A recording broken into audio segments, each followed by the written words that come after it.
most of the people have a voice inside of them that talk to them, you know. That is the voice that these people must listen to. Because in everything you're going to do, there's a wrong way and a right way. And if you listen good, you will know the right way. True. You know? Because there is a voice inside talking to everyone. See? True.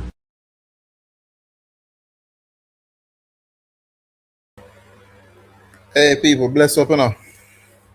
Bless up, bless up, bless up. Tonight I want interesting topic.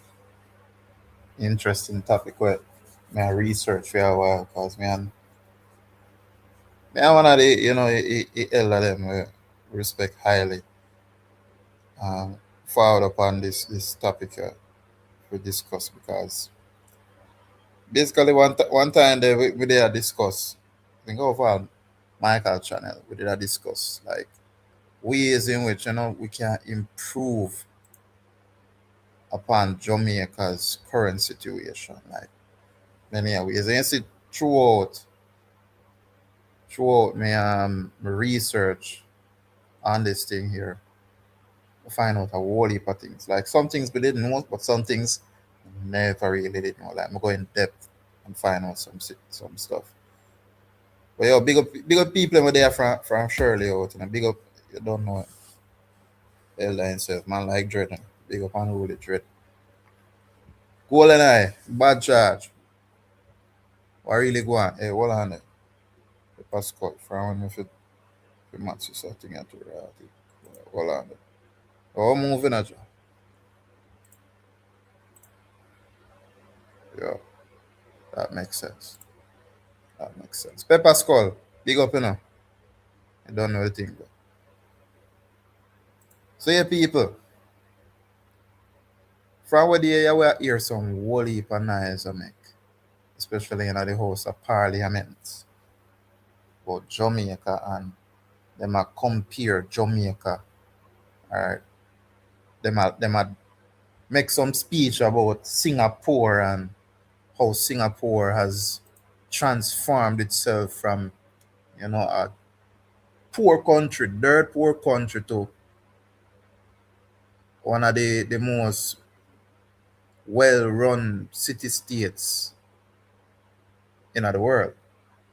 Because Singapore is not even like an island to itself. Singapore is just like you could have called it an enclave. Well, not really. But Singapore is just a small piece of the whole part of one island and called Malaysia. So Singapore rests at the foot of Malaysia, right? And as the name suggests, a city state.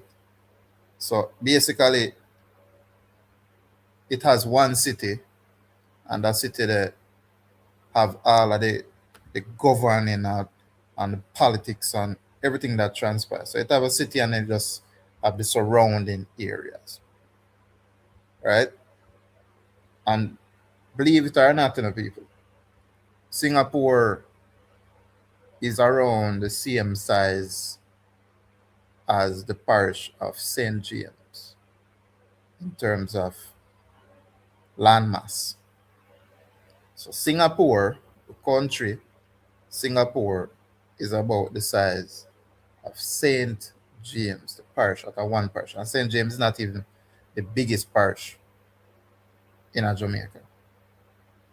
Jamaica around 16 times the size of Singapore. Yeah, and Singapore managed to do some things were unbelievable, yeah. But now people might feel like Singapore get all of them ideals, yeah, from out a thin air, like it's just the brilliance of the prime minister at the time, Lee Kuan Yew. It's just his brilliance and him put it forward and transform the country and ray. But would you believe it? Would you believe it's a lot of his ideals were taken almost like word for word from one Marcus Mosiah Garvey. Now, these ideals aren't necessarily like originating from Marcus Garvey himself, meaning he didn't come up with this on his own either. However, he certainly put pen to paper on a lot of these ideals, and he had it in his philosophies and opinions, right? A part in it that's called Governing the Ideal State. So, Marcus Garvey book, we are from the 19 what 30s, 1920, 1930s, thereabout. I think 1930s. So him write this thing here from them the time there. And mind you, I think all of this transformation with Singapore started in around the 1960s. Enlarge, let's put it on the screen. Around the 1960s. One of the people, probably have to take out this over later. Hold on. Yeah. I want everybody to see. Walk on. So. Hey, Latonia, bless up, Bless up in Latonia. Annette Morrison, greetings. In the name of His Imperial Majesty, Haile Selassie. Aye. See? Because what change gear tonight now? We're not talking about a certain setup. We're not even talking about dancehall really and truly. Today past dancehall, I talk about Jamaica on the whole. We're not dealing with them. These bad boys are done for. You know, baddie boys in our night. I deal with some more serious matter. Some more real matter what we need for talk about.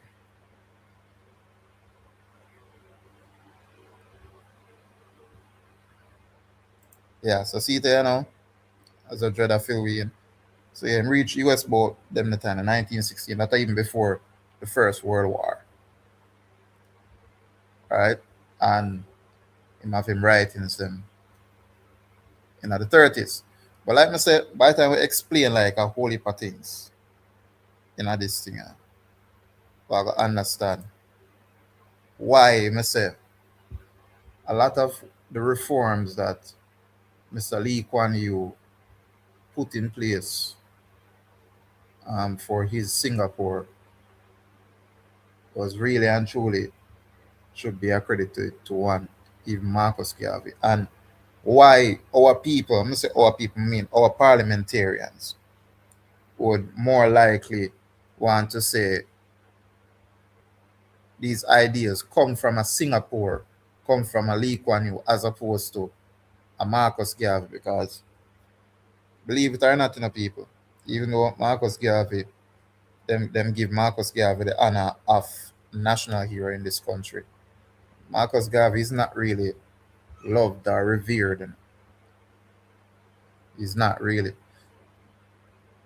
And him have some famous altercations with another quote unquote national hero or Alboya, who is by when I find out too, when I do my research, because I not even didn't know that, who did married to him cousin. Yeah. So stay tuned for that when time I start talk about all him.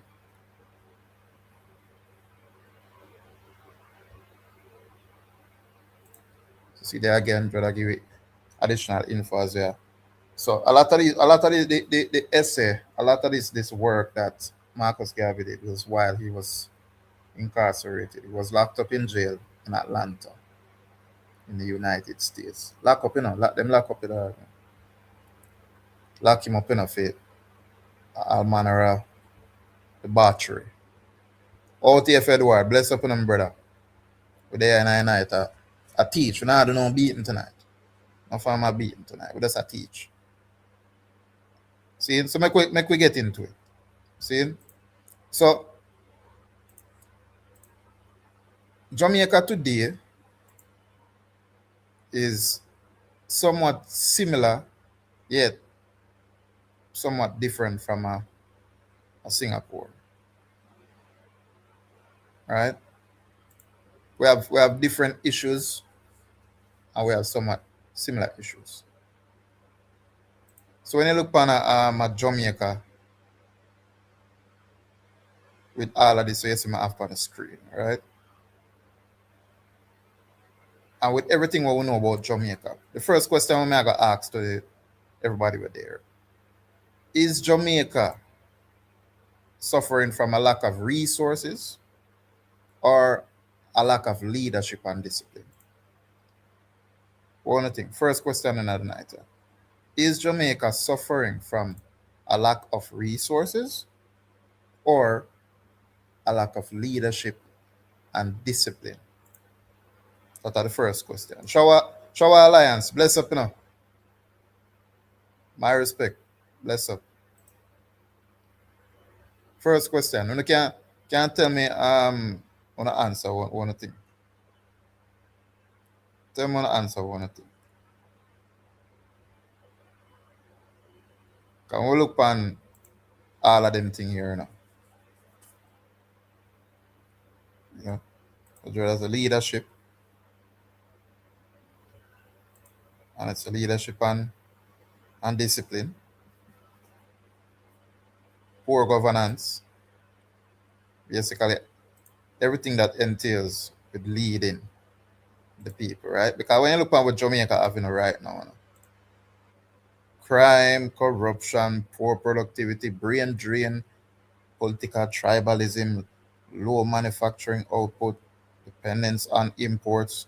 Hey, I'm telling you some things where Jamaica import where we really and truly like, you would have asked yourself why we need to import that. Like we can't grow that out here. You'd have frightened. You'd have frightened at some things that Jamaica import. Right? Weak national pride in locally made products. Yeah, we prefer buy foreign things, you know, we love foreign things bad. And poor maintenance of public infrastructure. So when we look at all of them something here over Jamaica side, you know. We look at them something here. That too show alliance. We love a handout, man. Love a handout.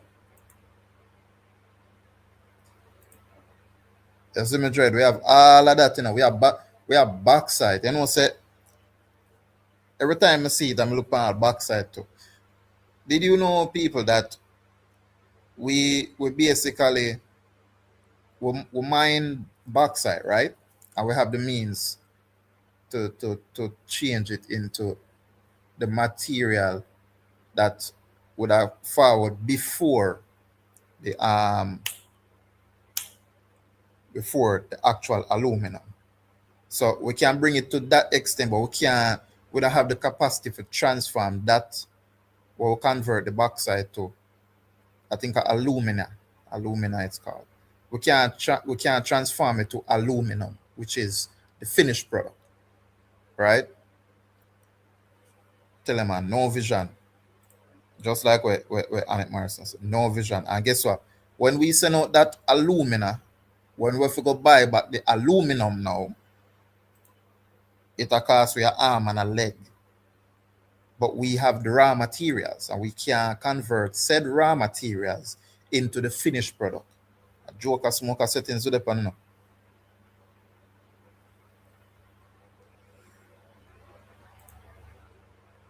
That's true, that one, yeah. I may tell you say, hey, I go read something from the governing the ideal state. Marcus Garvey did put me. I tell you say, I go ask the question if Uno would agree with them or something. Uno would agree to that. If I did you, I go ask the question then. But anyway, I go continue, right? So Jamaica suffer from them thing away you see over this. So as I said, the next question is, you know, can these problems actually be solved? I think all of them problems what Jamaica have right now, where we look on over this. I think all of them problems they can be solved. All of these problems. So I think these problems can be solved.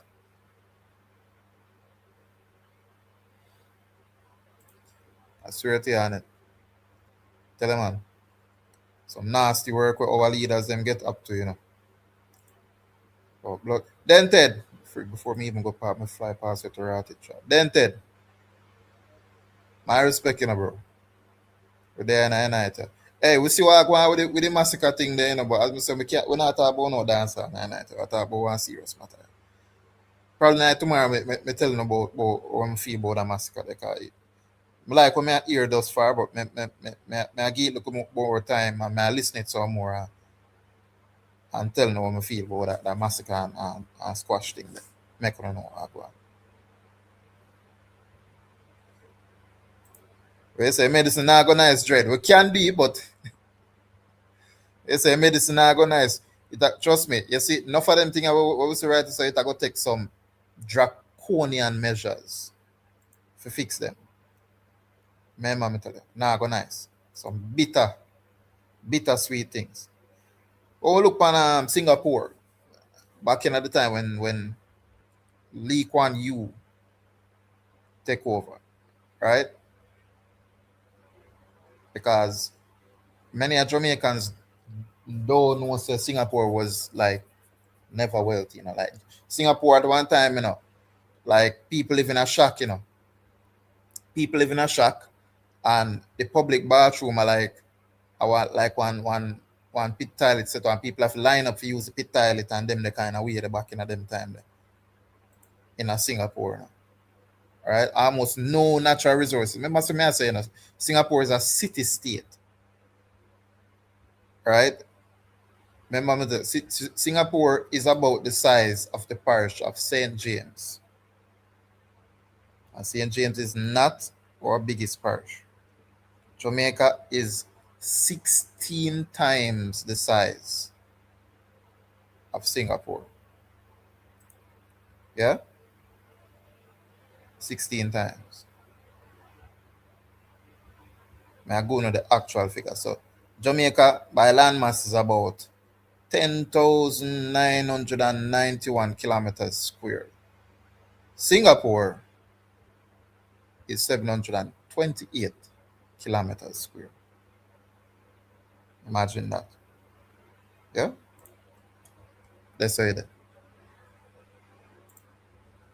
So when Singapore have all of them something here, you know, all of the above, enough believe say your boy Singapore would have failed. Enough people believe say Singapore would be a failed state because especially around them time that when Lee Kuan Yew take over, it's like Malaysia did basically axe them, right? So it was a part of Malaysia and the man just cut them off. And when that go on, you know, people say, oh boy, place it go sink. But Lee Kuan Yew implemented some measures and I wonder if I go ask on to, you know, if Uno would have like agreed to them measures that we implementing because them implement a whole heap of things, right?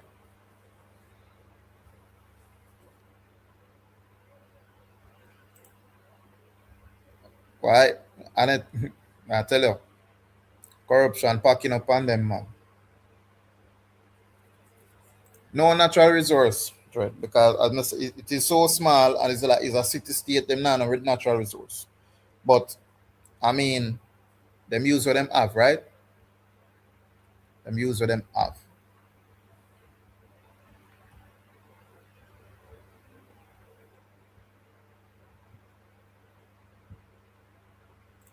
So I could continue. So Singapore did these things. I'm gonna explain, right? So Singapore, first up, zero tolerance to corruption. So Lee Kuan Yew, right, basically implement a zero tolerance to corruption.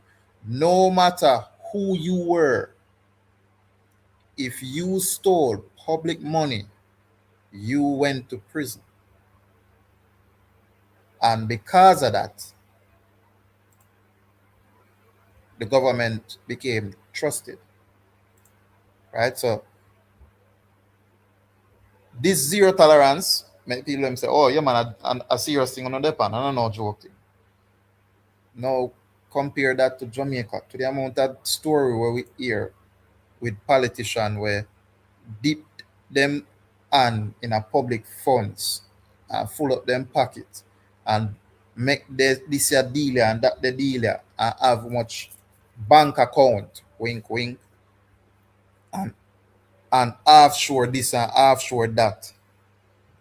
Remember me told you.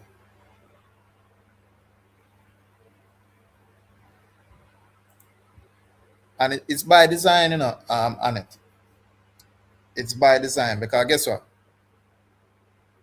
We Marcus Garvey is a man who did want basically a one party state and a one ruling party, basically, right? Because him see to himself say all the other like governing styles, them fail. So them fail in a every way, shape, and form. Them fail the people them. Because democracy is not of ours and it work for we. Next one then call communism, not for we. Now work for we. But what Marcus Garvey was implying was basically autocracy. Enough people we hear autocracy and say, yo, no, so that sound like because how them describe autocracy, right? And how it's implemented. Because we have examples out there now. Some of the time the examples they are really some good examples. Right? But I think when Marcus Garvey did that imply, it would have worked. But guess what? People would have take some stringent measures. So like all this year, if that work, this I would have to implement. Number one, zero tolerance to corruption. And corruption found in all forms in the people. Because you see some of we might say, oh boy, can't bother with the corruption, And rare, And we are the same one where we basically pay a man of money for go sort out our we care fitness and them the way that because that's a corruption too, Corruption found in many farms, big and small, and high and low. So that's a corruption too. We as a people will not even possess a discipline to stand up in a line. Not even line we want to stand up in and be orderly. The only time we stand up in a line and we're orderly is when we go to US Embassy. That's the only time we stand up in a line and orderly. You see me? Then Ted, what you say?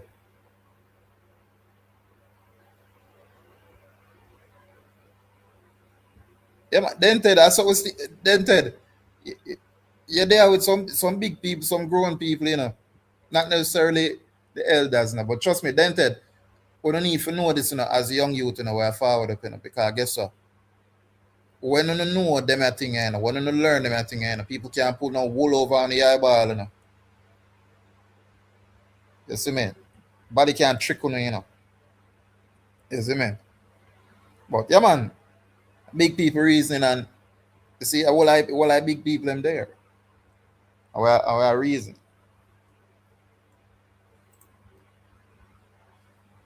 I like what Dread say, I buy license. How much people buy license out there? You tell about that buy license situation, the corruption that's here, One of people benefit from it. But anyway, Jamaica has a problem with that, yes, Latona. When I hold people accountable for nothing. Alone sweep under the rug and hide things.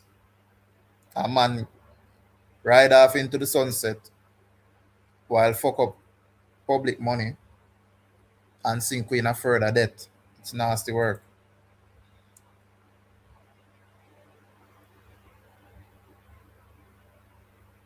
Exactly so, Annette. Radical and disciplined in their approach to structure their economy.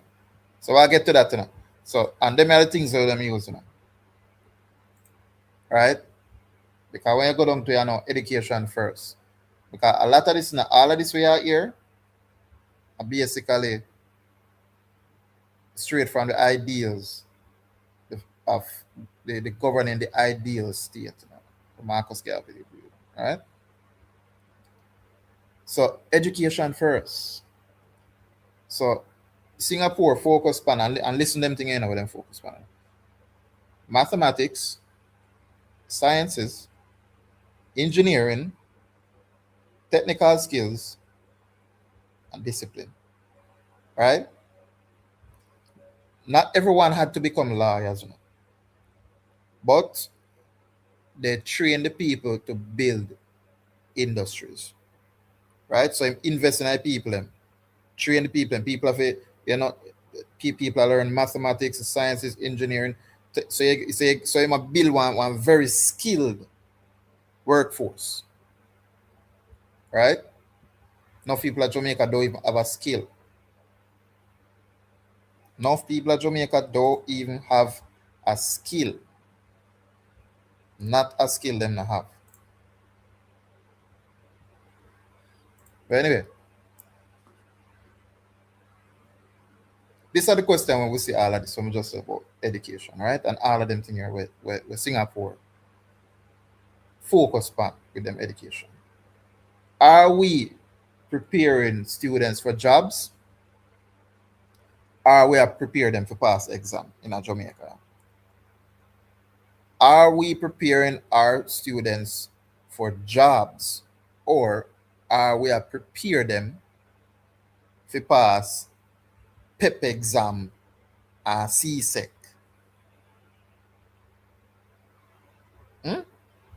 Look on it, I have a story to tell you too. I have a story to tell you too.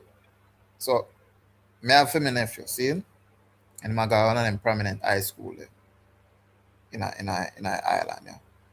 And then basically it's like it's mandatory for when you got our grade 9, you have to do, I think, office administration in a grade 9. Like a mandatory. You have to do it in a CXC. Not talk like no regular exam, CXC. You have to do it. So I look upon him something and now me like office admin of all subject.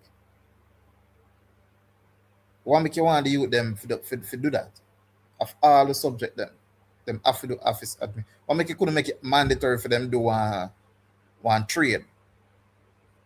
Office administration. It's like a start padding. When all of the youth them do that, suppose you never is interested in the office administration. When all of the youth them do that, because what them do that for, is basically when time the youth them left school, them end up with a bag of subject. Never mind do that, them no really need no for them the subject, but them end up with a bag of subject, and it look good pan the school resume, right? So when the school have students who have graduate with multiple CSEC passes and rated, that look good for the school, but like, how is that beneficial to the student? That's all I ask, how is it beneficial to the student? But that is how them do them thing. So with them focusing on that education first and equip them labor force with skills, mathematics, science, and engineering and technical skills. They further transformed Singapore into one industrialized state. So industrialization going on now, right? Because all right, the labor force highly skilled and technical, so might as well we start deal with industries, right? So how them do that? Well, them aggressively attracted investment while them build them local capabilities. So instead of them import everything, them produce. And what did they produce? What did they produce? Well, I'm going to tell you in a A second, pull it up.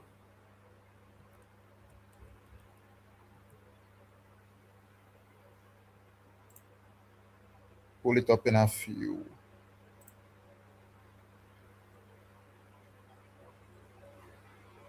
Hold on there.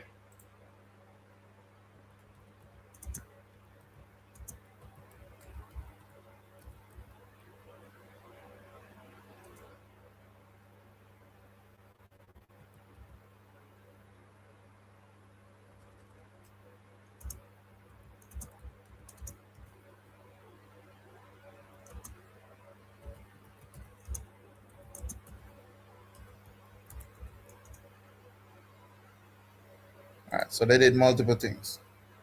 But what did they produce, right?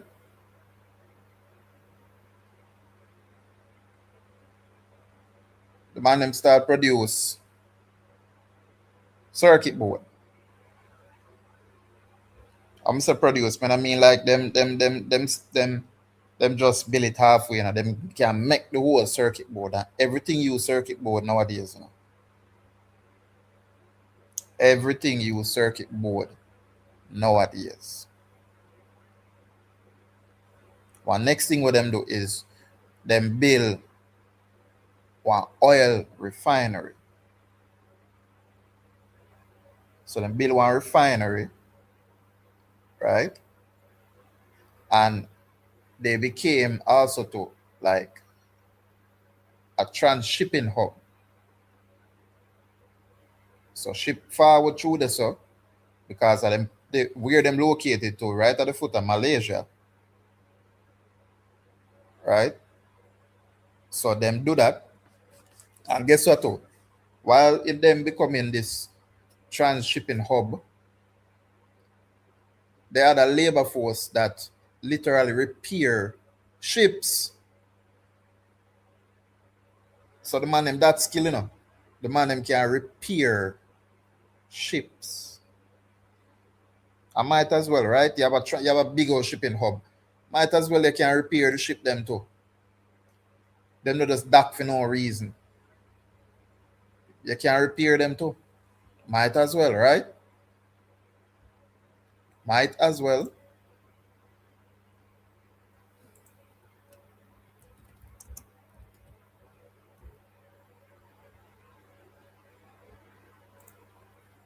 Might as well.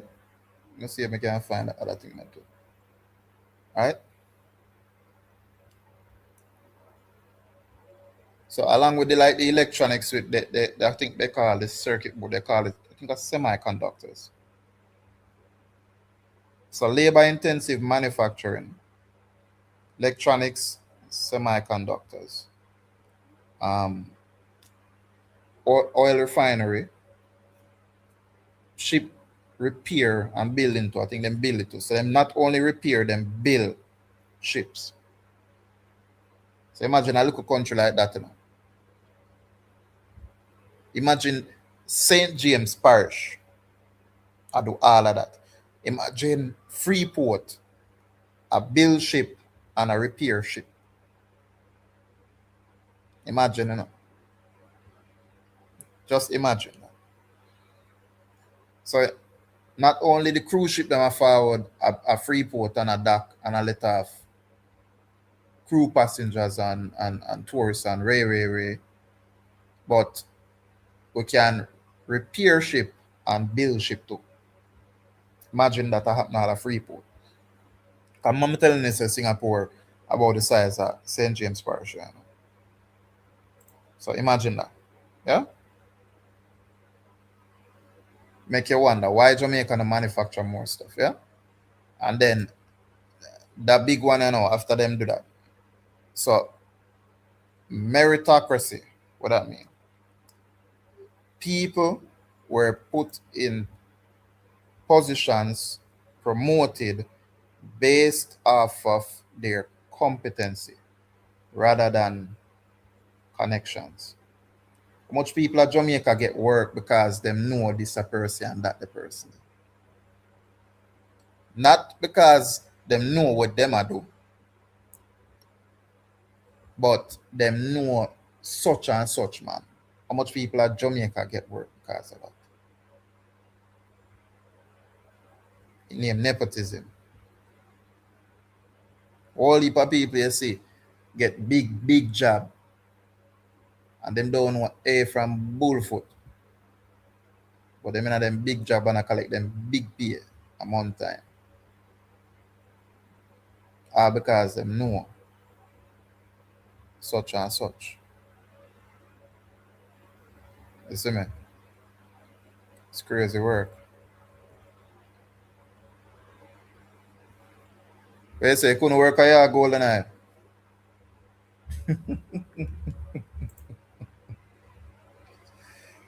Yo, I better tell you say that. The next question though. So when you hear that, my friends, do Jamaicans believe success comes from hard work or who you know?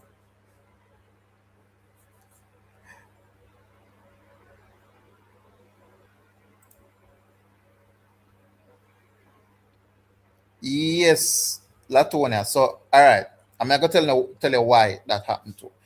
It it unfortunate, but it was necessary at the time due to the circumstances. So Pure Ice Factory, which is basically the largest ice manufacturer in Jamaica, they had a fire at that factory.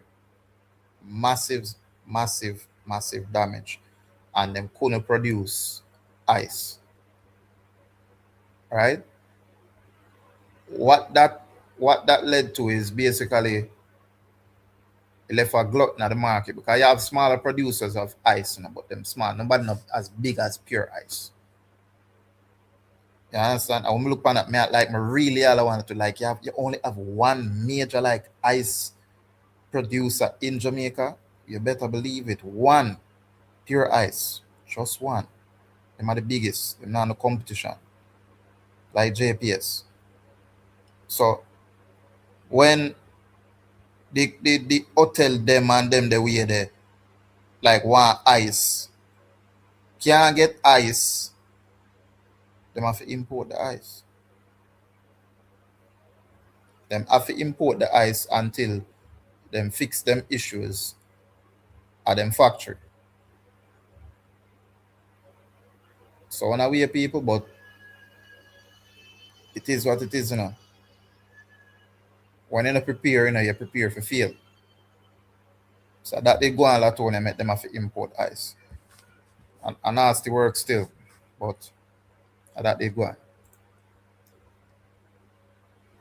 And the last but not least, national identity. So Singapore encourages citizens to think Singapore first.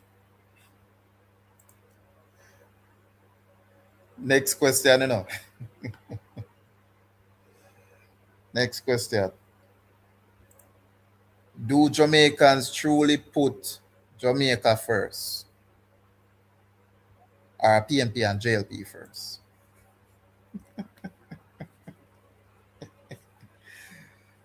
Do Jamaicans put Jamaica first or PNP and JLP first?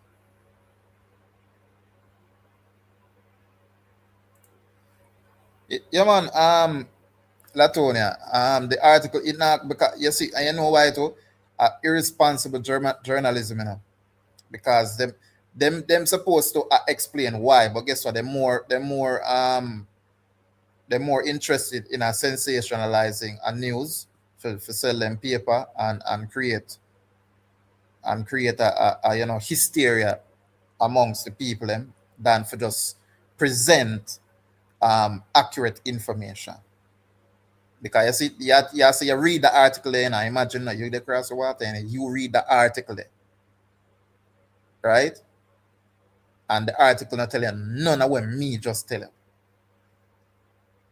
Imagine that, That is how irresponsible with journalists them out here be, Because why you wouldn't put that in the article? Because I like a big news. That is big news, It was I never a hush thing, We're going with Pure Ice, It wasn't a hush thing. And I like say them couldn't find out why. And I like say, oh no, ice that them import ice. Why them import ice? Ask a question and then go look the search for the answers. No, they never do that. They probably even have the information, but them just never them purposefully just left out that.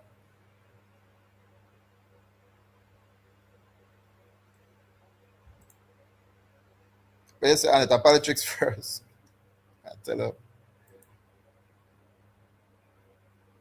It's a goal that a individual, me first. Meanness.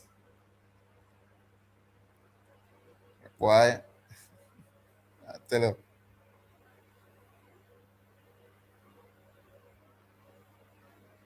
Yeah, cause that's our next thing to And I like we were boy we have, black and white and brown people. They had such a diverse like mixture of Asian people. Right? They had such a diverse mixture of them. So that's the only way them could have been. All right, you're from XYZ background, but guess what? You live in Singapore, you call Singapore your home. You have to put Singapore first. Right? So separate your feelings, put Singapore first. I don't know how much we actually have practiced that because right now we operate like we love PNP, JLP, all the church we love more than anything else, boy.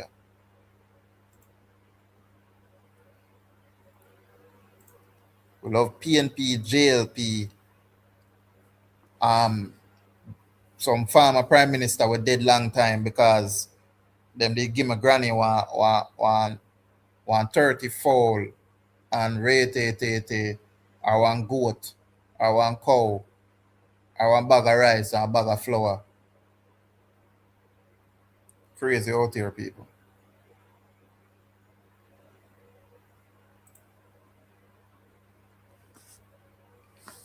I tell you, Annette, can't get them GDP up. Cannot. But we could continue, reach away. Garvey, though. Honorable Marcus Mosiah. So look on them thing, people. So look on this, Singapore do this, right? And Marcus basically was proposing this. I never get to do it really, right? If they propose this economic independence, ownership, education, pride, self-reliance, like it sound almost like the same thing when we just read and I explain to you where Singapore do, right? And mind you, Marcus Garvey basically them are something where matter about basically from between 1920 1930 there thereabouts. That's a whole long, First one, blessed Empress. Blessed. You kind of miss out, but you don't miss out on holy. I'm not really going at much about anything yet. I'm going at a few things, but not a whole lot. Sorry, late, but it is what it is. Better late than never. Better late than never, right? So, remember me just explaining to people, right? So look on him something Marcus Garvey talk about in him philosophies and opinions, in him governing the ideal state, Basically the same thing. So why our quote unquote parliamentarians say, boy, a Marcus Garvey philosophies and opinions we're supposed to use? Why they must say, oh, Singapore is supposed to follow Singapore. Can we become Singapore? Why we not follow Singapore? Look on Singapore. When Singapore do, Marcus Garvey basically outline it in philosophies and opinions from in the 1930s. This man, Lee Kuan Yew, where kickstart this thing for Singapore. I basically did this in the 1960s. Now for them thing we in 2026 now, and Jamaica they far behind pan like everything else. So. Jamaica not even know. Boy, I wonder if we have pride. We're definitely not self-reliant. Education system, I must say we are prepared to pit them for pass exam. We're not prepared them for be fully functioning citizens in our society, for like govern themselves and them way. We're not prepared them for that. We're not do that. We are prepared them for pass CSEC and have much subject, and then have much A level, and then go UA, borrow a heap of money, go UA, go get some degree where useless too, because Jamaica one place in a way, all right, you will go, you will do your best in a school, get too much subject, get the A levels, go get a degree, and then you have to turn one manager, all call center, all them the way there. And them tell you say, yo, them can't pay you the amount of money where you ask because you have degree. Them tell you say this are them pay for you manager them. Something where out all your field of study you have to take one work there, so because you go run up in a university and get degree, and then you can't get the work where you truly desire, where would have pay you for your degree where you spend how much years in a college of study to get.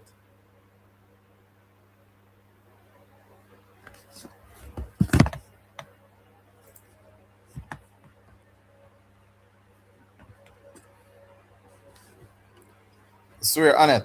You see, it is a shame that Marcus Garvey teachings is not being taught in schools. It is a shame, a great shame. Marcus Garvey, as I say, is more loved and revered in the United States amongst black people there than the country I'm birth.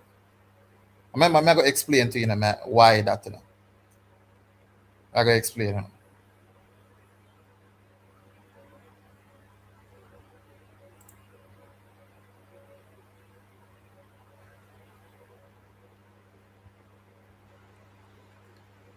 Well, well, we are talking show alliance. Lee Kuan Yew. Lee Kuan Yew attack show alliance. Let me know what you talk.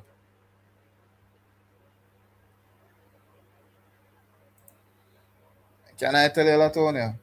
Not care for we not even someone would not even care for know about Marcus Garvey like that. Like I said, he's more revered and loved in the United States of America. I mean, Fierce One did it. Fierce One, am I lying? Isn't Marcus Garvey more loved, revered, and even talked about in the United States, in the black community than out here in Jamaica? Am I lying, Fierce One? Yeah, now that we are showcasing a show alliance. Say, I basically, him not just forward up with it, you know.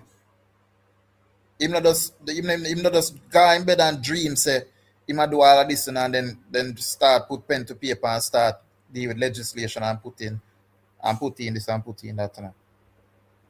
Them are something, it's like a carbon copy of Marcus Garvey philosophies and opinions. It's a carbon copy of Marcus Garvey's governing the ideal state. Yeah, see that, see first one say, yeah. Marcus Garvey is loved, revered, respected more over in the United States of America's black community than in Jamaica. The only time some people remember Marcus Garvey I went time flew out fresh read, you know, in a heroes there and them gun salute. And yeah, after that who thought this and thought that, and then I hit that for Marcus Garvey. when really and truly Marcus Garvey philosophies and opinions should be taught in school. A matter of fact, we should have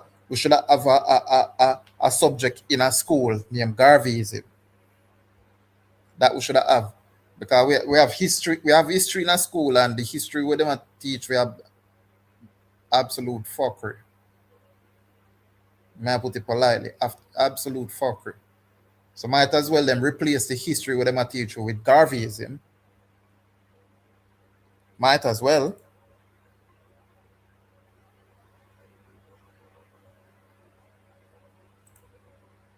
See, and that's our next thing to see what I'm try to get to manly. And yo, why go get to manly to, you know?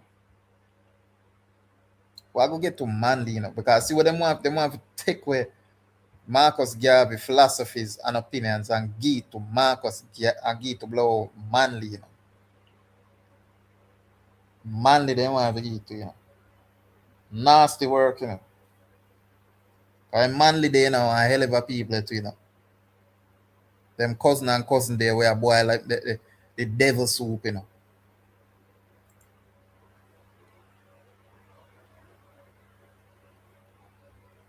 Yeah, we're gonna talk about it too, Dread.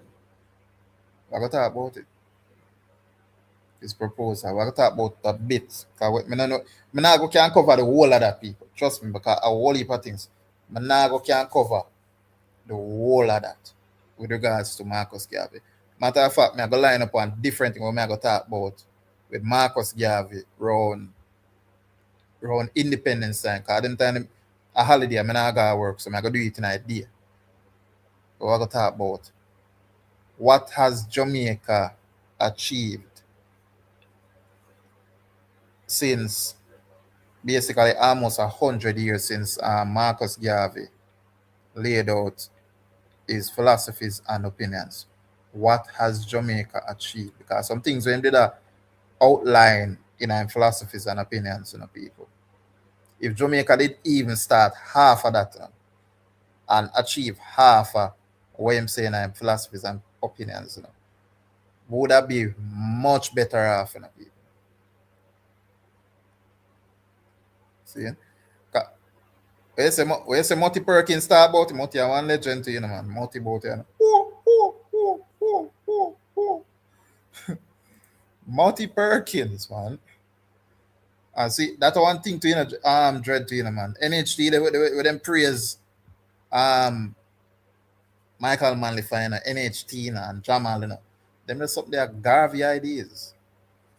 Those are Garvey's ideals. Then the man then build up that by themselves. Them rip off it and come present it like a for them own. I then take people for that. It's a rip off. Yeah? Because we look on, you know, so Garvey preach, we show you now. Garvey preach economic independence, right? Produce what you consume. But that sound like what one agriculture minister did say one time at least. Now, an agriculture minister did say eat where you grow and grow where you eat one time. Now, one agriculture minister and enough people, I'm sure you say, you know, man, we are the architect of our own demise, you know, because enough people see the hear him say so, you know, and them start get corrupt, you know. No, not a blood clot. When them hear about eat where you grow and grow where you eat, and them style so many people and go back. Brother, what's that? What's that, brother? Them the thing they people in the band, you know, when time they hear that the speech, you know, what kind of eat where you grow and grow where you eat? What kind of cassava? Man, I sing song. They then go burn down the herb and I tell us if we plant cassava. Oh. I mean, we rate the song still, but I mean, what wrong with cassava? What wrong with eat what grow and grow what eat? What was so wrong with that? No, so I'm saying we have to got some discipline. We have to go like just exercise, boy, you know, achieve enough of them thing, you know. Because all this, you know, where Marcus Garvey is saying, in the economic independence where my like bring forward now to support black owned business. How much are we really and truly? Yo, you think a little bit of people, me know where. All right. Make you have a supermarket. Make you have a supermarket. Right? And your supermarket, the beside and Mr. Chin wholesale. And see a offer. See if them are go in a year supermarket or if them are go Mr. Chin wholesale.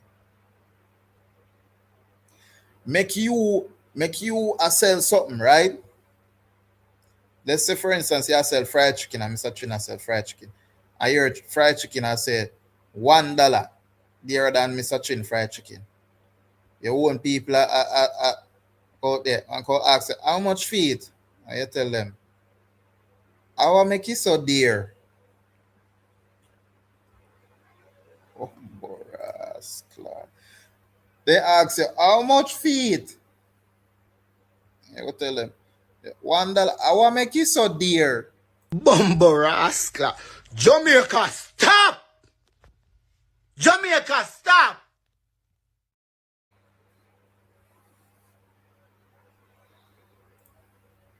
Yeah. Tell them, man. Rasta tell them all the while. Rasta tell them all the while. Think a joke.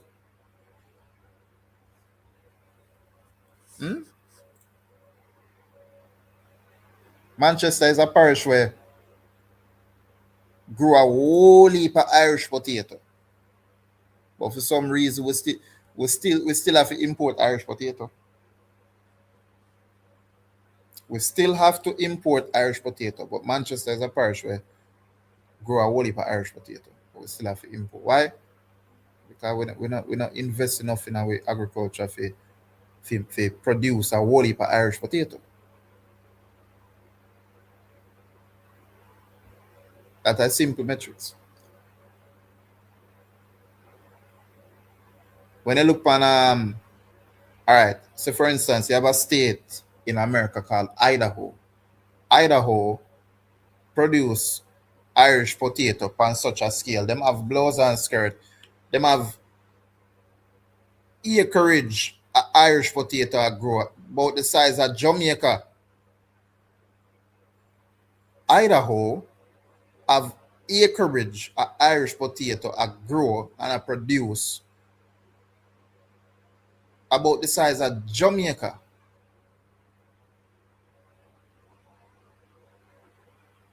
Think about it now, people.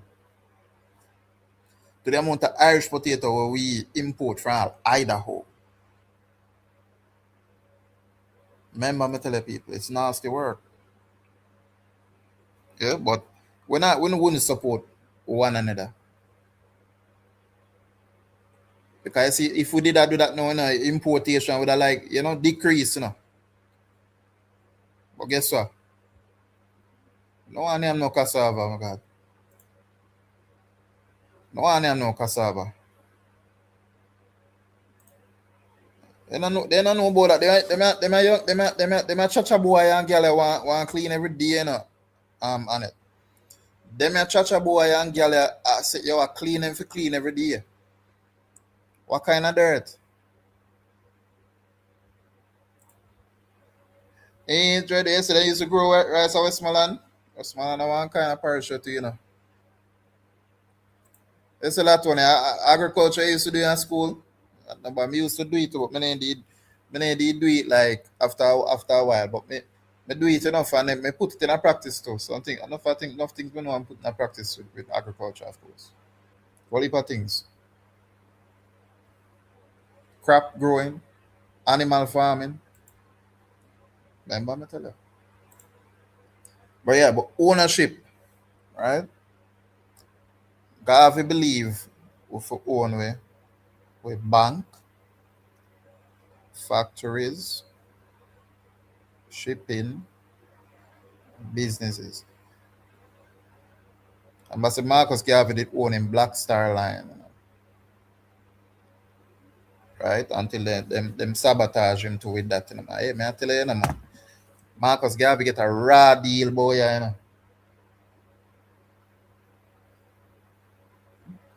And guess what? What me just explained to you. Singapore in them invest heavily in the national industries, you know.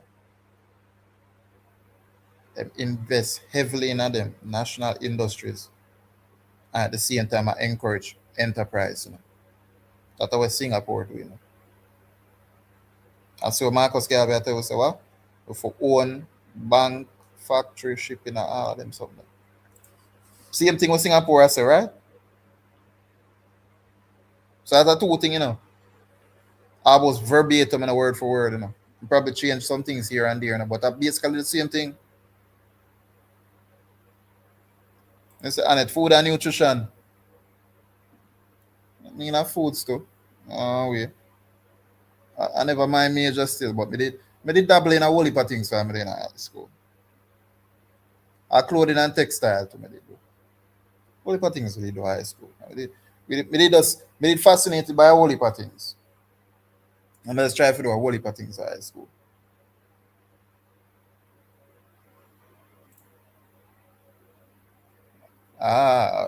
You don't say that, so. No.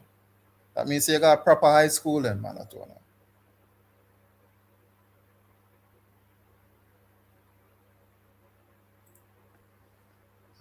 So Dre, I drop some knowledge upon we again. UNIA, if you don't know. Marcus Garvey thing that. So you see all of them something where UNIA own? All of them business there? All of them business there where UNIA own? Crazy, isn't it? And then, you know, we have education. Not them same man in Singapore. Education. Garvey emphasized skilled workers, educated citizens, self-improvement. I'm telling you earlier, I said Singapore. I'm telling you they invest now. I'm telling you them do. Them education first. Focus heavily on mathematics, science, engineering, technical skills, discipline. Then at that Garvey, I tell you, skilled workers, man. Skill. No unskill, no skill. No cobbler. You have a skill. What is your skill? You're an auto mechanic, you're an engineer, electrician, electrical engineer, you're a carpenter, a plumber. What is your skill, sir? You're a barber, you're a dresser, nail tech, something. Or you work a call center. Answer phone. Answer phone and one skill, you know.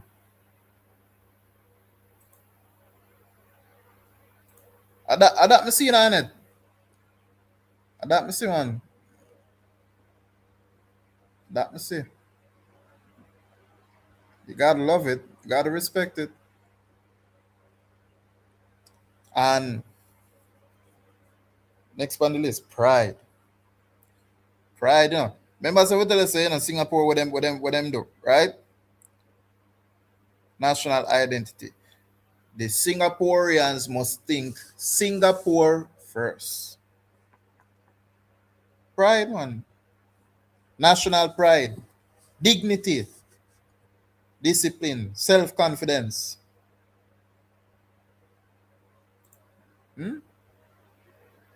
Hey, Dread. No, Marcus Garvey did say without confidence you are twice defeated in the race of life. Marcus Garvey did say that. Let me know if I'm wrong or I'm right, Dread. But him did say that. I'm wrong or I'm right.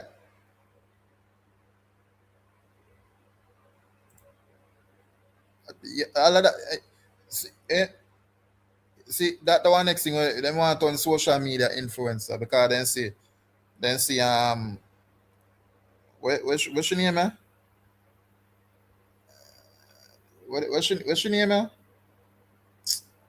Rosalie them. Want on Rosalie and all of the other TikTok famous people them Hey, I swear to Jah.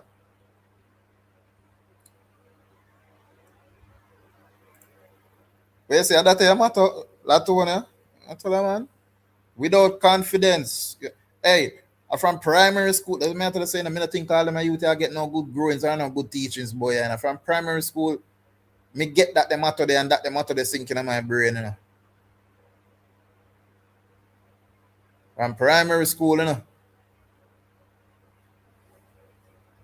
Here's the thing, Paisy, I listen from the bush, I say, come on. Man, I respect you, man. We're not talking about no dancer tonight, even though we see Massacre drop a tune, but I'm more likely tomorrow or something. But we're going to talk about it, but tonight we'll do some teachings. So, you know, we're glad to tune in. Something. I talk about some serious things, you know, how we can help Jamaica, no joking thing, no joke or smoke thing. How we can help Jamaica? What can Jamaica learn from Marcus Garvey's philosophy? Not blouse and skirt, Singapore, because Singapore get it from who? Marcus Garvey. See me? See, all right, see Dread there go. Dread there go quote.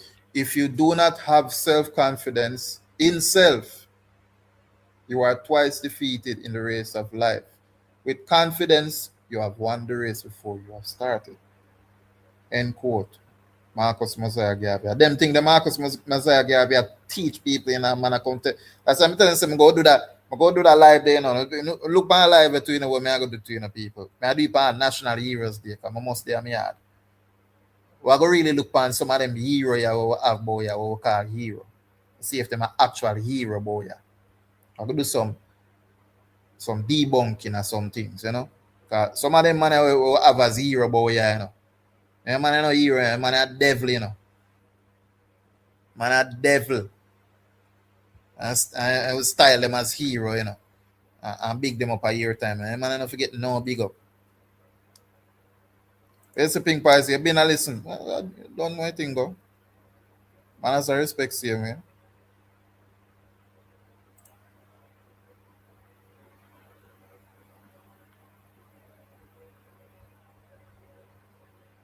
But then me I do it no more often, you know. As I tell you, say, you know, I have some things that me like feel like just bring to you people and like that. And every time I go to my channel is not just a dancer channel now. I talk about dancer music. You know. There are other things that the people really and truly need for your hearing and need for a talk about them things, you know.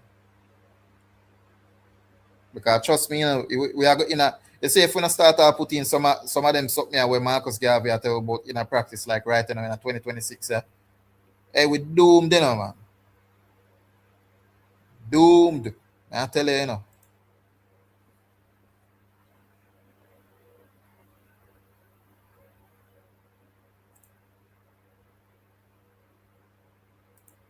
So what Miss Julia more while as them something Miss Julia go on more while when I say. When I say. It's a black eye class. At least a guy class in a dented. Some people not got no class in a school school completely. I want to golden eye. Enough people that alone they know about Marcus Garvey, you know. This one God, one aim, one destiny, you know. That is it. We know about Marcus Garvey. One God, one aim, one destiny. All that the quote the way you may tell us about confidence. And enough people know say they might be things that blow Aristotle may a quote. Or one of them famous guy there. Enough things them take from Marcus Garvey and them don't want to give Marcus Garvey your proper credit, you know.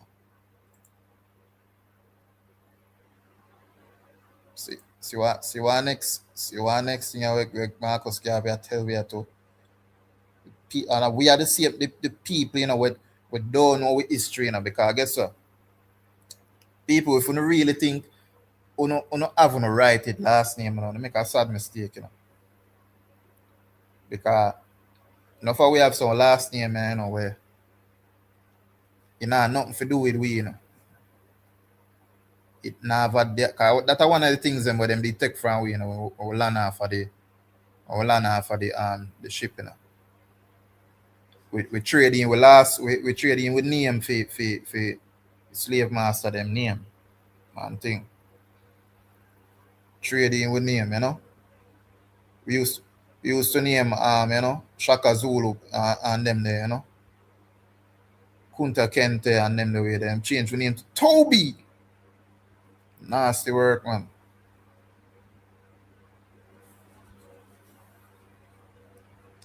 Oh, see all of them something too. Make we give them it there. Make we give them it there 100 for real. So what we gonna talk about, you know, people? Basically from Marcus Garvey essay there, yeah? The governing the ideal state. Right? I'm gonna read it from. I'm gonna start from the top. I see if I can read out what light, right? So I'm bear with me a little bit. And hear them thing about Marcus Garvey I talk about in the 1930. Yeah? Our modern systems of government have partly failed and are wholly failing. Yo, from them the time the Marcus Garvey said the system have failed, you know. We have tried various forms, but none has measured up to the ideal state. Communism was the last attempt, and its most ardent advocates have acknowledged its limitations, shortcomings, and impossibility. Judge God, the reason for all this failure is not far to seek. The sum total of governmental collapse is traceable to the growing spirit of selfishness, graft, and greed within the individual. Boy, it sound like some man over green on the orange side, eh? Some whole heap of greed and gluttony. I go on in the House of Parliament there.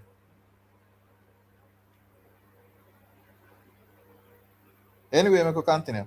Naturally, the state cannot govern itself. Like, yeah, we are going to need somebody for govern it, right? It finds expression and executes animation. It finds expression and executes its edicts through individuals. Hence, the state is human. Its animation is but the reflex of our human characters. And here they my character, you know. As a Nero, if you don't know who Nero is, me explain if Dreadnought put it in there already. Caesar, Alexander the Greek, not the Great. There's nothing great about Alexander. Alfred, William, Louis, Charles, Cromwell, Napoleon, Washington, Lincoln, Roosevelt, or Wilson thinks, so expresses the majesty of the state. Hey, if Marcus Garvey were in there at them time, I'm sure Donald Trump would have there now. If we must correct the maladministration of the state and apply the corporate majesty of the people to their own good, then we must reach the source and their reorganization and their reorganize or reform. So a people might put this again, you know. And see, if you never know who Nero is, so just put it there. Former Roman emperor, say less. Caesar is also too. Julius Caesar.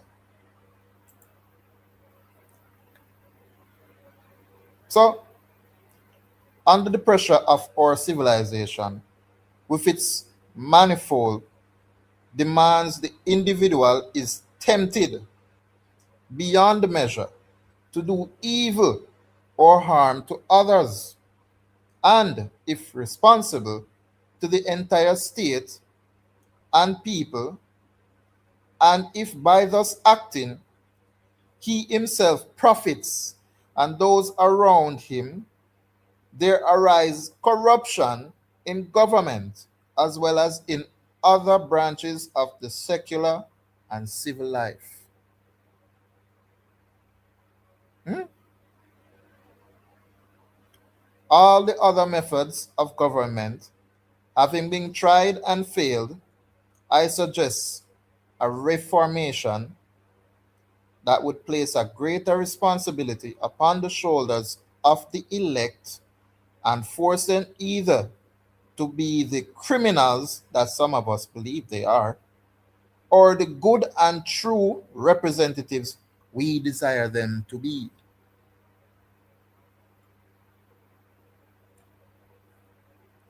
And yeah, if you never know people, all of them people were leaders. And yes, Latonia, Nero was very evil, as well as a Napoleon. 'Cause if you never know any people, when Haiti did fight for them independence and end up get them independence, from the French, Napoleon said, no, no, no, no, not a blood clot. And just send a letter down there and say, yo, here we go on. You have two choices. Either you pay me, I will forward back and kill off Holland and take back the land. Then the two choices, the man them get the Haitian them, just fight for them freedom. You pay me, or me forward back for my land. That the man them get for over there. And I want to tell you, say, I in the 2000s there, 80 the Finnish pay France. From the 18 something there, 18 something there. But I've got to look up again when Haiti did do the revolution there. But you see how far? And I when them done pay France. So them a pay France for leave them alone. It's nasty work, Yeah? Nasty work. Where was I? All right.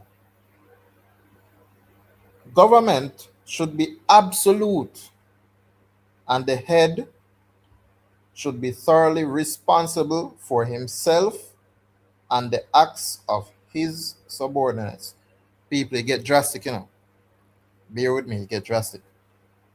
All right?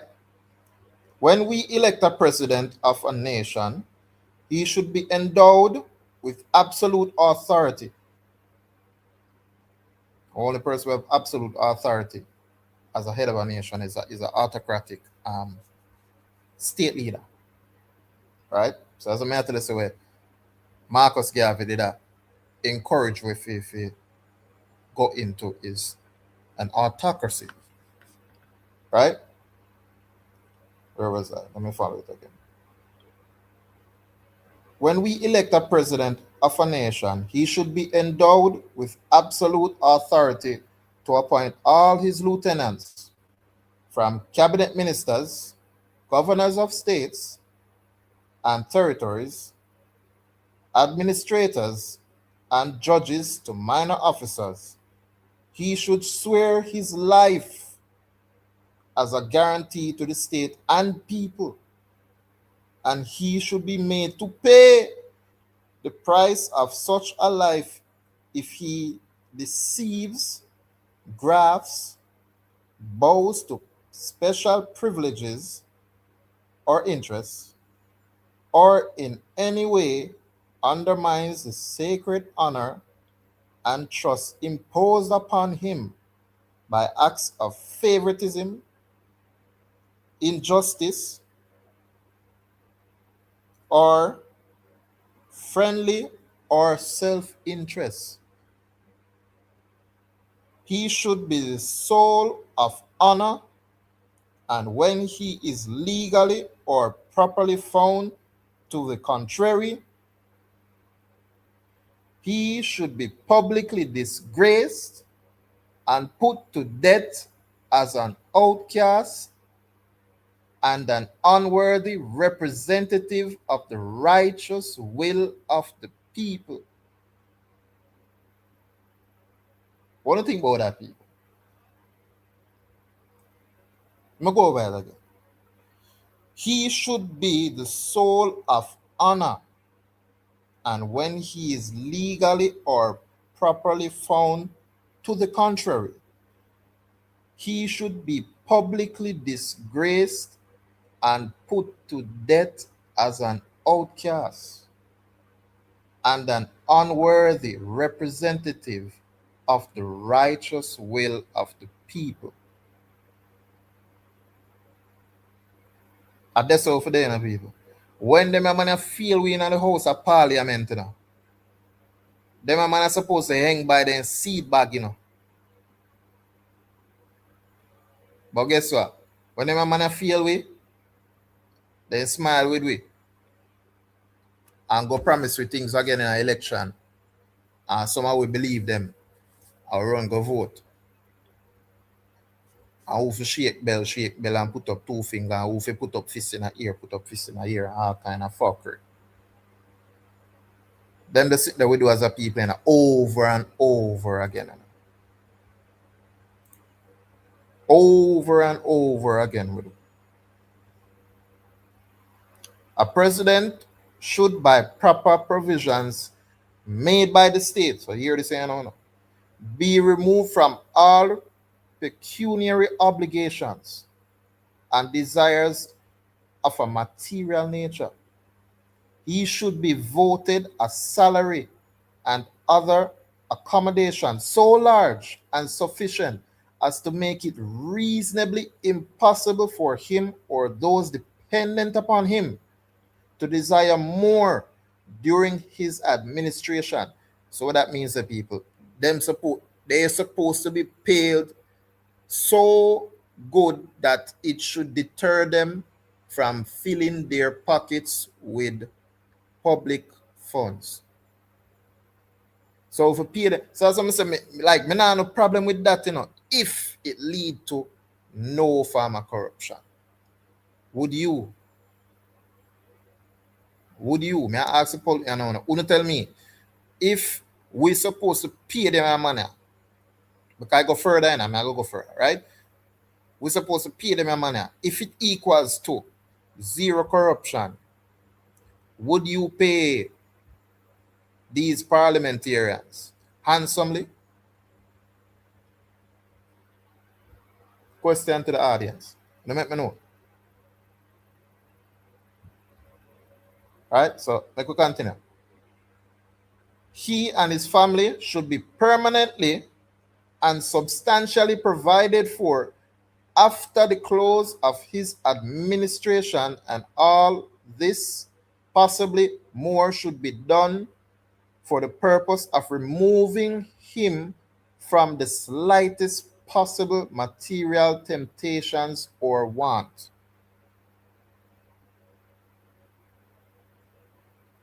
Want to hear that? All right, continue again. He, in turn, should devote his entire time to the sovereign needs and desires of the people. Hey, how much time in here Marcus Garvey talk about the people? If not talk about best friend and brethrenship, Everything, the righteous will of the people for the people's need, the sovereign, them they sit in Marcus Garvey talk about, Not best friend and brethren, Not best charge, All right?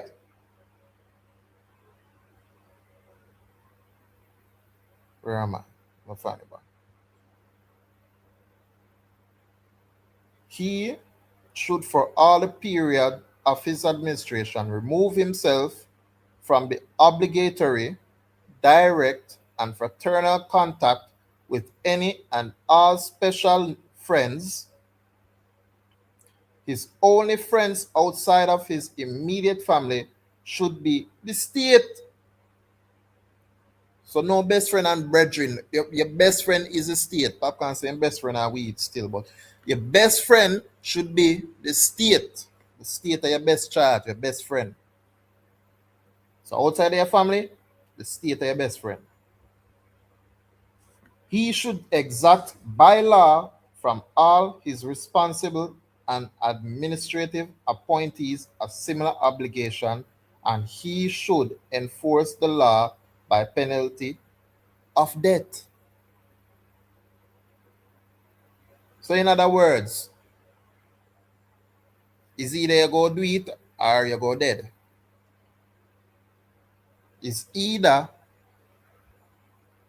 you enforce the righteous will of the people or you go hang.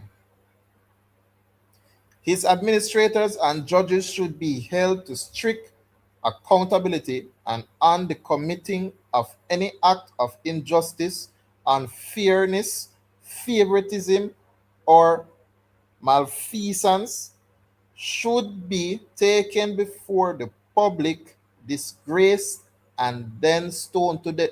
Hey, a biblical man gone, you know. You know, one time I hear some people get stoned to death in a Bible, you know. The man gone biblical, you know. His administrators and judges should be held to strict accountability and on the committing of any act of injustice, unfairness, favoritism, or malfeasance should be taken before the public, disgraced, and then stoned to death. This system would intend to attract to the sacred function of government and judicial administration only men and women of the highest and best characters, whom the public would learn to honor and respect with such satisfaction as to obliterate and prevent the factional party fights of socialism, communism, anarchism, etc.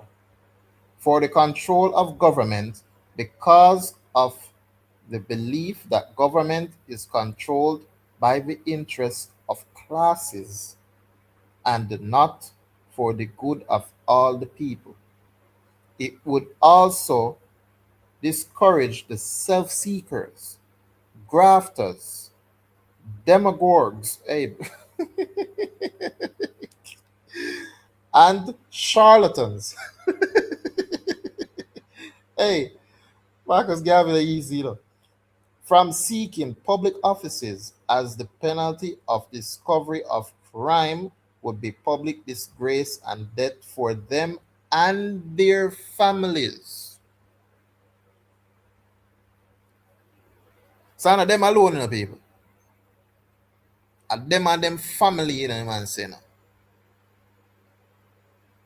So mother, father, and pitney, you know.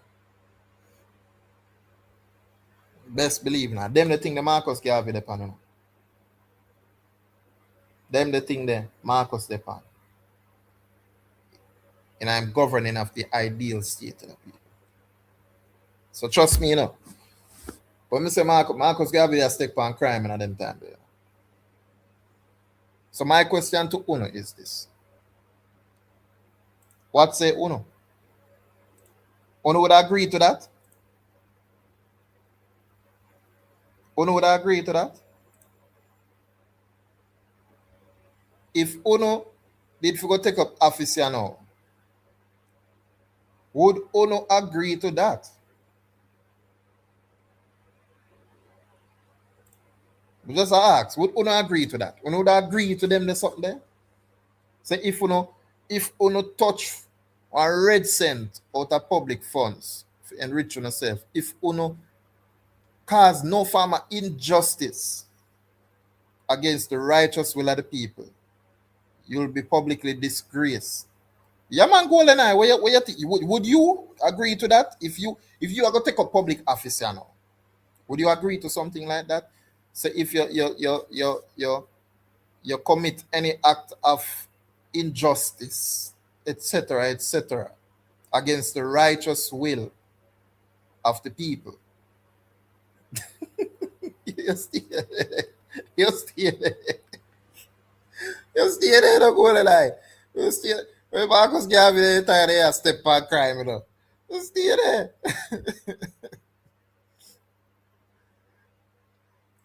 And they say they don't dread because guess what? If them a man and even want disclose them bank account information to royal charge, then the man go agree to them or something. Yeah? The man go say how them a measure and say a draconian brother.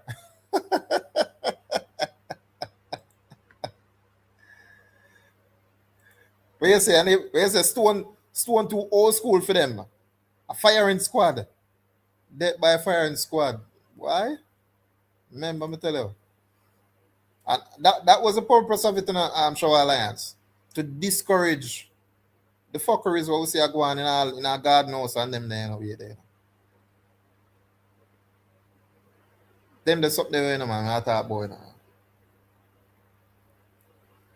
That is what it was there for. To discourage all them fuckery what we see are going in our House of Parliament. See? So would agree to it. Me not a problem with that. See? So we could look on Jamaica as opposed to Singapore. I'll compare them a little bit. Alright? So when you look on them something, right? When you look on them something.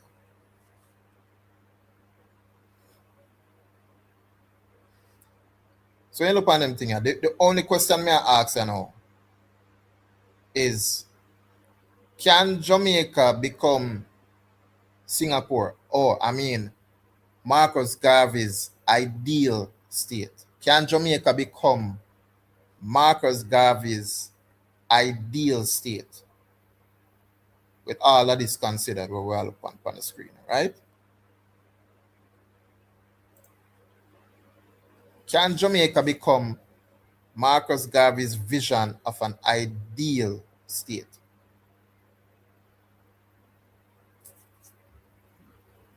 Wait, say continue, Dread.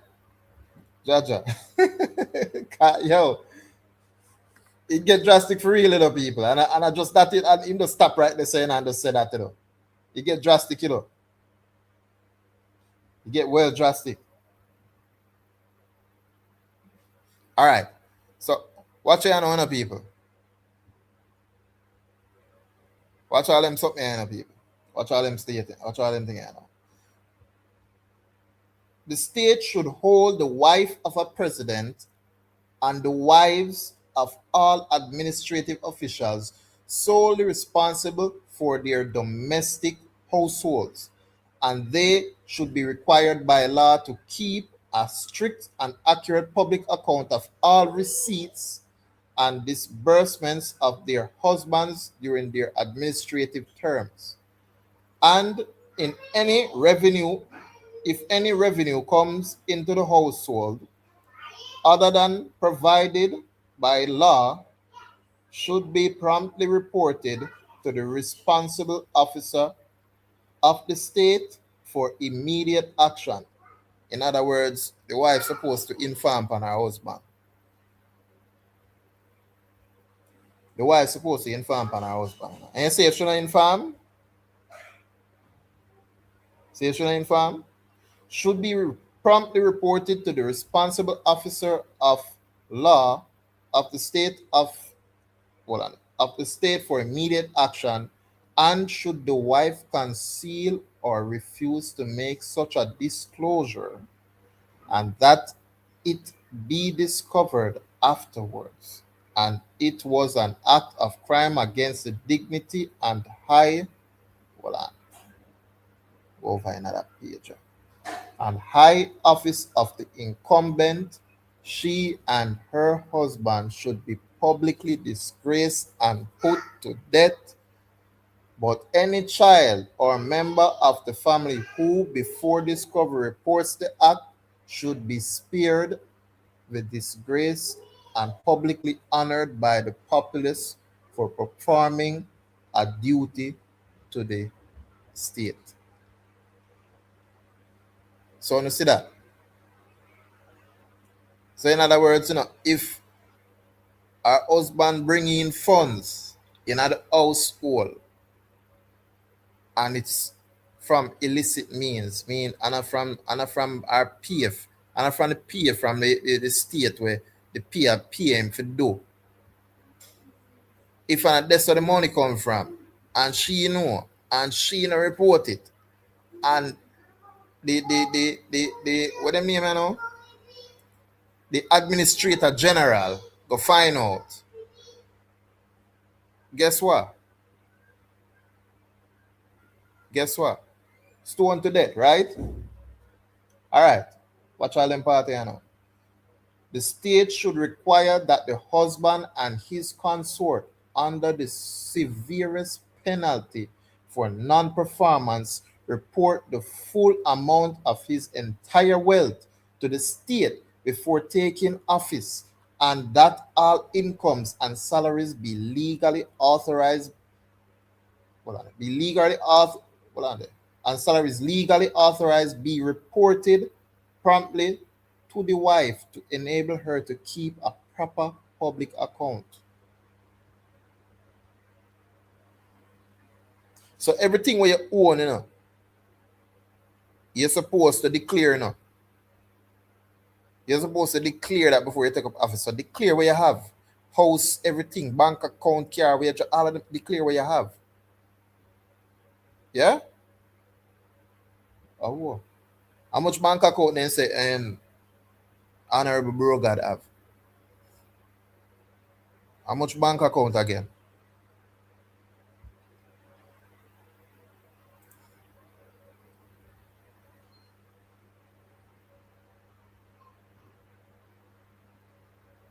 Remember me I tell you that one.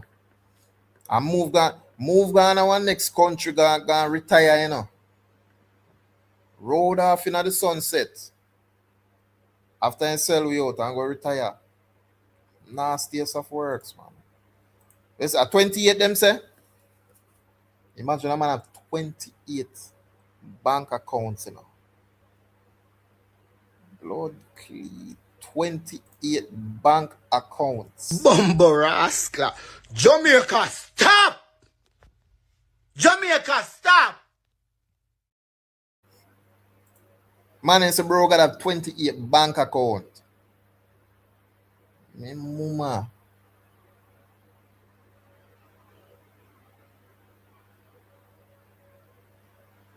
Remember, hey, people would agree to that. I know bro got them not agree to that. Me no bro got them not agree to that,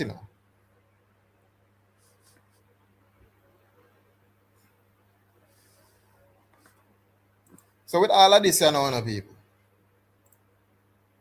With all of this,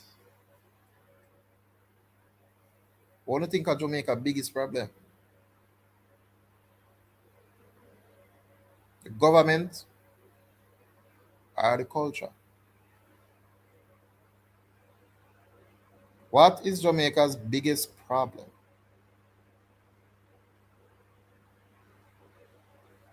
The government or the culture or what have you? Okay, so read the last part there. All right, hold on there, John. Hold on there. Suppose see this, right? Hold on there.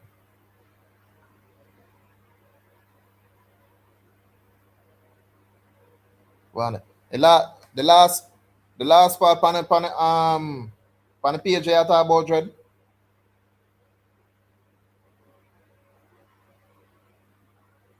The last part on the page, eh? Oh, it's here. The next part will follow. All right.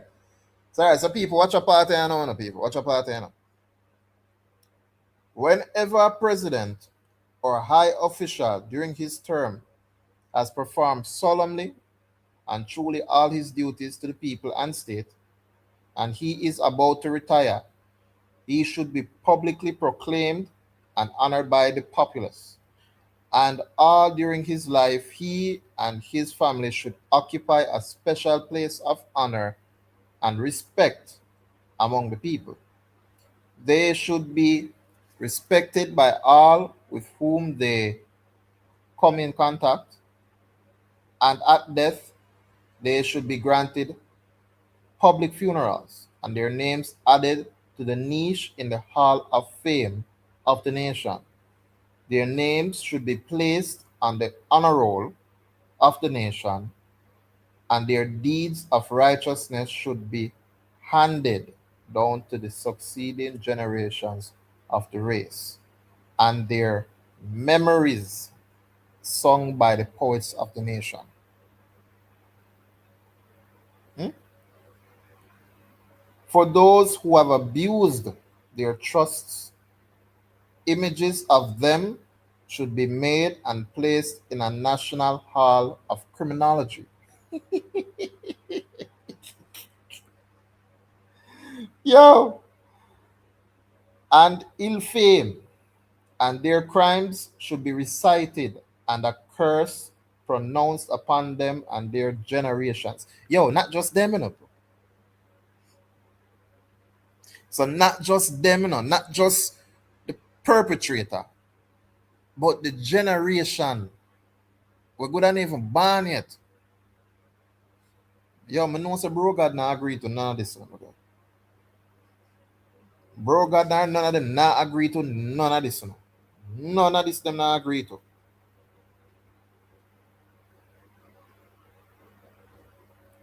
Government left to the free and wanton will and caprice of the individual in an age so corrupt as this, without any vital reprimand or punishment for malfeasance other than ordinary imprisonment, will continue to produce dissatisfaction, cause counter agitations of a dangerous nature, and upheavals destructive to the good of society and baneful to the higher hopes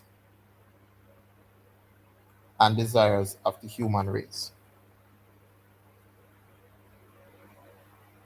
This plan I offer to the race as a means to which we may perfect the establishment of a new system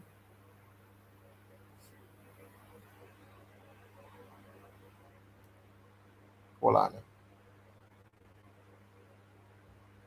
This plan I offer to the race as a means to which we may perfect the establishment of a new system of government conducive to the best interests of the people and a blessing to our disorganized society of the 20th century. So Marcus Garvey, as me telling us, I tell with them thing from in the 1930s.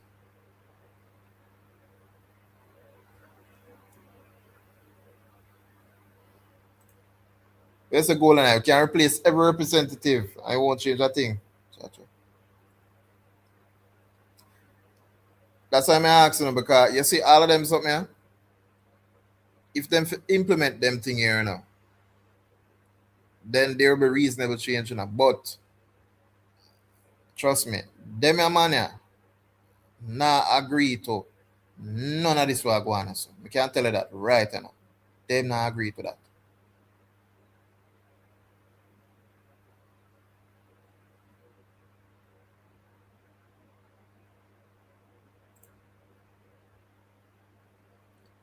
Yeah man. Yeah man, Latonia.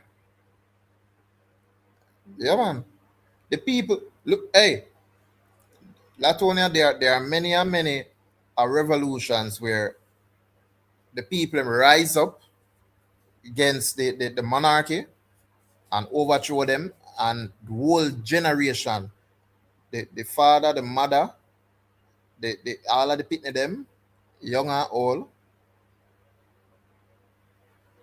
Yeah. So shit like this happened before. But we just I don't know. We cuddle the perpetrators them in a this country where a rob we blind. We cuddle them. We love them because boy, we die at the PNP and we die at the JLP. And that's why them don't want to give Marcus Garvey no credit for it. everything where I suggest. And I can tell we say a Singapore and a Lee Kuan Yew and Ray as they go fat. All of them something to dread. Yeah, man, declare where you have, man. Declare where you have before you take a public office. Before you go start tell we say, boy, are you get them and sit here from XYZ place? When you rob the country blind and I enrich yourself.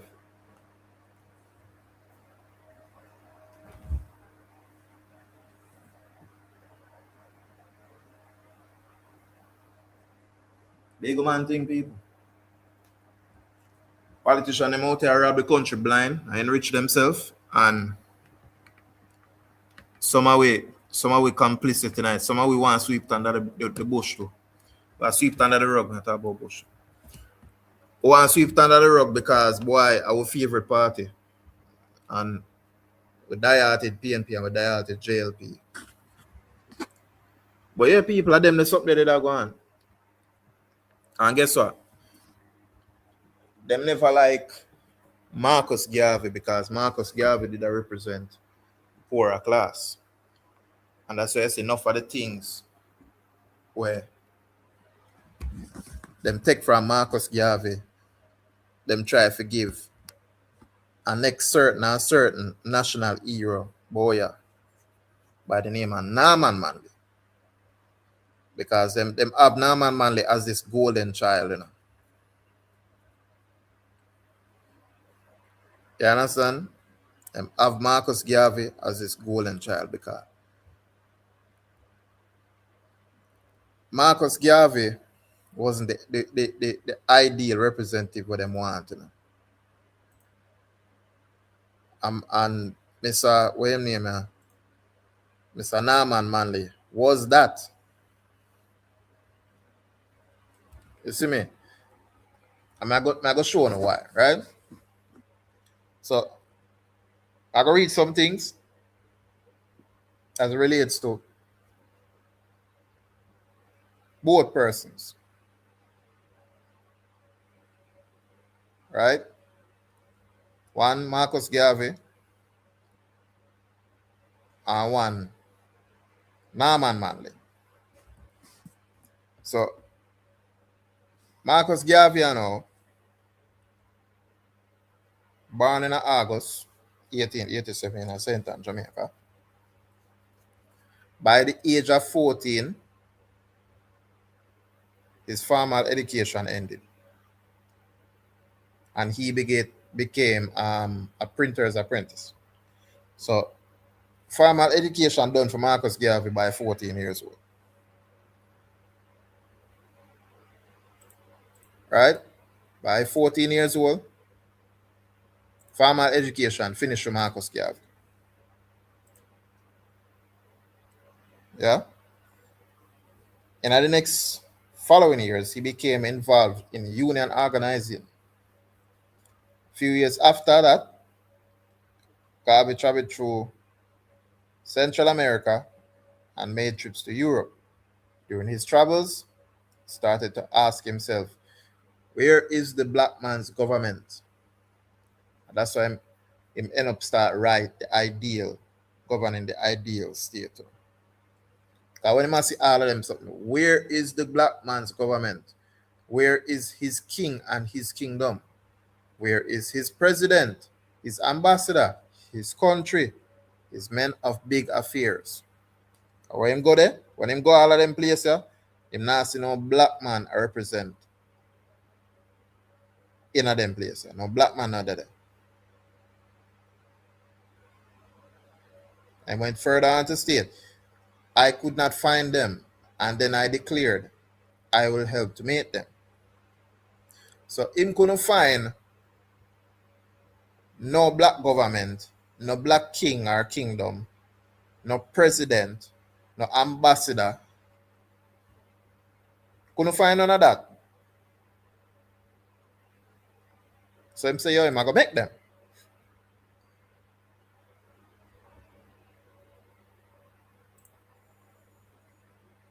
You see there now, Dread drop more knowledge power. So him work at London before him got the US. Right? Thus, in 1914, he would be back home in Jamaica alongside Amy Ashwood, founded the United Negro Improvement Association. That is what the UNIA stand for, people, if you never know. Right? So that I want short synopsis of Marcus Garvey, right? So we cut through. We cut through and go to Norman Manley, right? So Norman Manley, born Norman Washington Manley, like a proper Englishman, was born in Manchester, Jamaica too, not Manchester, England. Attending Beckford and Smith, now St. Jago High, and Woolmer's Boys School. It was at Jamaica College, however, that Manley found his bearings. Believe us, Manley's athletic exploits is important to this story, right? The reason why important to, because I'm going to describe something we're going on between Norman Manley and Marcus Garvey. Right? So at JC now, him compete in a 17 events at champs. Right? But then he call boys athletic championship. We know it as inter-secondary school boys and girls championship. Champs, Kusha. Right? Between 1910 and 12.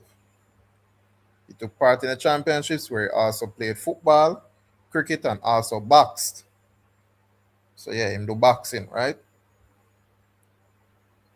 In 1911, Manley set a champs record 10 seconds flat in the 100-yard dash, which was unmatched for 30 years before his son Douglas, a student at Monroe College, equaled the time in April 1941. And in that same race where Douglas did equal the time, apparently in the defeat Herb McKinley. Yeah, big Herb McKinley. Olympic medalist for Jamaica. Big sprinter, right? Norman Manley, you know. Norman Manley, after making his reputation as an outstanding schoolboy athlete, won the 1914 Rhodes Scholarship, where he left Jamaica the same year for Oxford University to study law. Still, World War II would break out, and Manley paused his education to serve in the military alongside his brother. So, Norman Manley was a war veteran, right? And he was awarded the military medal. So, you see all of them something there? Athlete, star athlete, flipping Rhodes Scholar, Oxford University, World War II vet. You understand?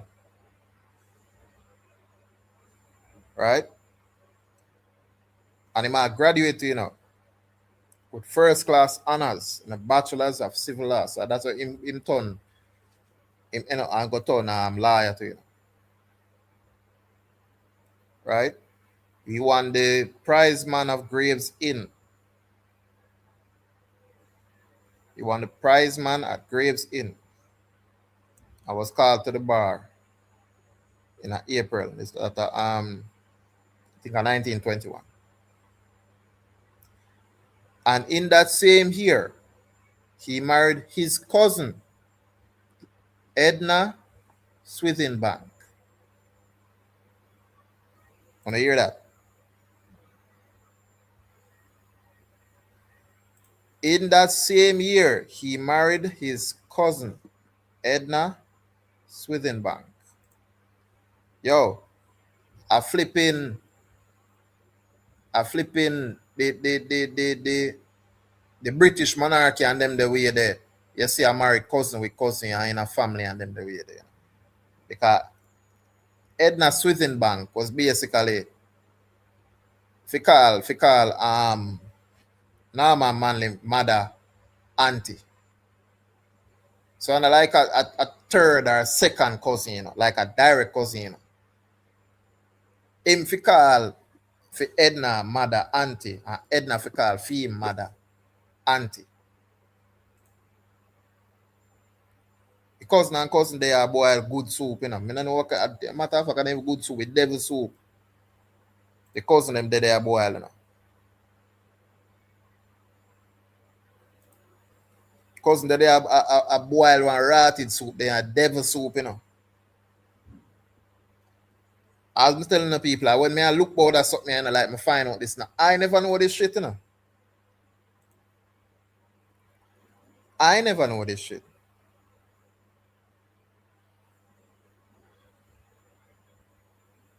Well, when him do all of that, then return to Jamaica and develop a reputation among the island's legal community as a distinguished young barrister.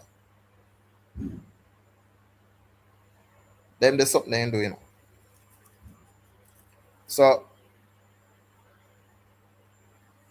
there's a famous incident apparently where Marcus Garvey and Norman Manley almost fight.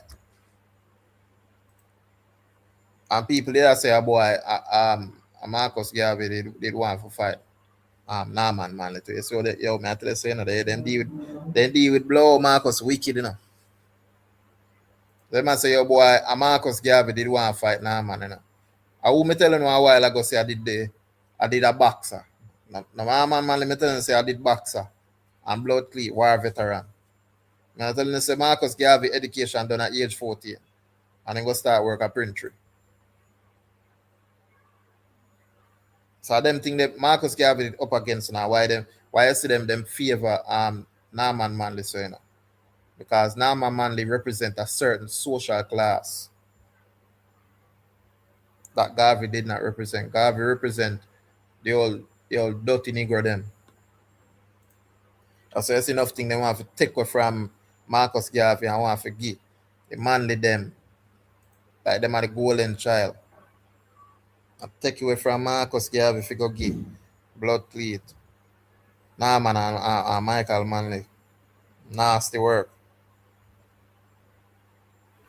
Now, Garvey did have somewhat of a conflict inside the KSAC, Kingston and St. Andrew Corporation, municipality, right?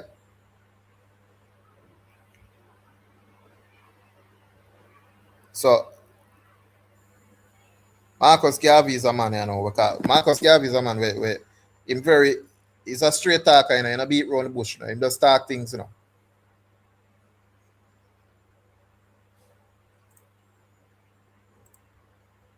This we go discuss the 100 and I go read it from one transcript of my fine. Right? Because this start over the building of a gas station at the intersection, I think Old Hope Road. See if I can find it. Because one gas station there right now to this day, you know. One gas station there right now to this day. Because them never want the gas station built because one man say, yo, if a gas station build this, so it go bring down the value of my property. And that's why them never want it built, you know. But guess what? The gas station did still end up built, and them did basically sell it to a British company. So it's never that them never want the gas station to build. Them just never want the person who did that try to go build it.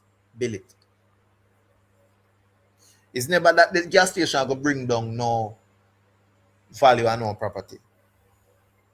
Them just never want a certain man to build no gas station in them part of them place there. And one time I there on live and I'm telling about how the road they were built right beside Devon House, the end up building. And in short, basically the governor general wife at the time there never liked the idea walk past this a black man also because Devon House was owned by a black man. She never liked the idea I walk past this a black man, big old pretty nice house. So he go complain to his husband and the man then cut new road. So she not for walk past the blood clean black man, big pretty house. Them sit there go on people. See?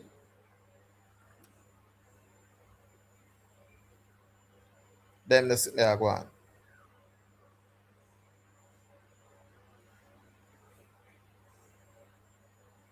Alright, so see there now. Talk about this thing here now. So Barrister Brantwaite, right? Did in this a meeting too. So them they a kick off one meeting at the KSAC, right? About the same gas station business there on the building, right? Because them a deliberate about it in the KSAC. In time there, Marcus Garvey did in the KSAC, right? So Garvey interrupted me, to clarify his stance on the matter, right? Because they want to disqualify Marcus Garvey from having a say in the meeting. Them vote for him to disqualify Garvey from having a say in the meeting. Because them say it's a conflict of interest because Marcus Garvey know Mr. Penso. Mr. Penso are the man who did want to build the gas station, right? Yeah, they never want to do that too. And see Dread and Annette Morrison that road there with them chop. Because she never want to walk past the black man, big pretty house at Devon House. So them chop different road. Lady Musgrave Road.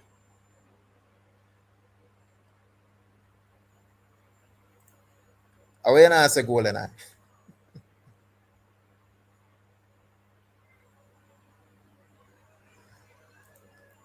They always devil, man, on it. I want Karen, I want Karen.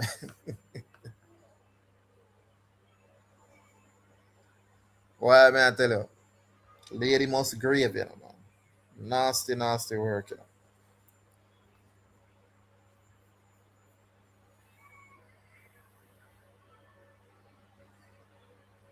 So, as I said, they must say a conflict of interest, right? Between Garvey and Mr. Penso. And then bring it to me to disqualify Marcus from a Senate because conflict of influence, right? So Marcus Garvey now jump up and say, I've been dealing with Mr. Penso for a number of years. If the councillor is asking that so as to try and embarrass me, I can tell you that you cannot embarrass my character. You have not enough intelligence to embarrass a man like me. Hey, Marcus Garvey, I want to face the umbrella. Marcus Garvey faced, So the councillor reply, all right, you can't kick me though, because apparently Marcus Garvey did threaten to kick one man there in a KSAC. Hey, Marcus Garvey. So the mayor go say, it has been brought to my attention, and I am advised, Councillor Garvey, that you are not competent to sit and vote on this occasion, not on account of any matter that you have explained, but on another matter entirely. And that matter is in connection with the meeting at Old Womas, and at which you invited a mandate from the people to say whether you were to vote for the keeping of the gas station at the corner of Oxford and Old Hope Roads. So that corner there, Oxford and Old Hope Roads, one gas station there, right to this way. Same gas station there. I am advised by counsel that disqualifies you as showing bias in the matter. So I said, because Garvey want the gas station to be like Garvey no Mr. Penso. Mr. Garvey I go have bias now towards Mr. Penso in the matter. So Garvey will say, I know. Well, I know the legal mind, and I know there are always subterfuges to every instance or case cited. I am going to abide by your ruling. Only I am going to differ from your counsel, who does not seem to know that an elected representative always possesses the right to consult the people who elect him on any matter, and I am sorry for the legal intelligence. So Marcus Garvey tell him say, yo, him know, you know. Yo, remember Dread. Marcus Garvey never easy, you know, man. Marcus Garvey never easy, I swear to God. But it get interesting in the people because guess what? Norman Manley no interject yet. But you see, as Marcus Garvey said that, Norman Manley I know jump up, you know. Mr. Chairman, I attended here at your request because of the difficulties the corporation has been in. But I am not going to remain here to listen to Councillor Garvey making his offensive remarks. He knows nothing at all about law. So Marcus go say, I know as much as you about this. And Manley go reply, and I have not been invited here to listen to any impertinence from Mr. Garvey. Marcus replied, neither from you too. Manley, I have given my opinion, and he has not got the decency and intelligence. Blood clot. Garvey go reply, you are most irresponsible. And Manley, and you are a positive disgrace. Here you know. Garvey go reply, look here, Manley, I don't care about you. You fellows seem to assume some right that is not justifiable in a social sense or otherwise. How could I be impertinent to you? Impertinent mean rude people. What are you trying to bring to this community? And in the middle of this heated argument between the two men, the mayor tried to diffuse the atmosphere. I am not going to have this, Councillor Garvey. All I said was that council's opinion was, and Marcus Garvey interject right away. But how dare him call me impertinent, sir, when I have only exercised my right to say what I understand about the matter? You must be one of the socially drunk people who think that. You're madly, Look here, you are a loud voice. You are a loud voice person, and I am going to answer you in any way. And I'm not going to answer you in any way if you insist on being rude and impertinent. Marcus will reply, you are not physically well enough to be loud voiced. Hey, Marcus, give your blows and skirt person, you know what? Yo, in face the body, Manley go reply, because I'm saying, Manley a war veteran and boxer and star athlete and rain. Do you really think so? Then step outside.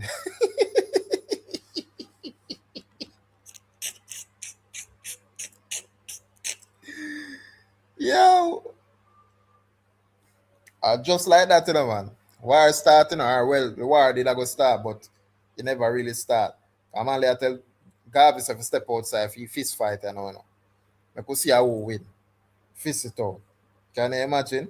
Imagine if that did happen to no people, The two are national hero, them they engage in a fist fight outside of one KSAC meeting.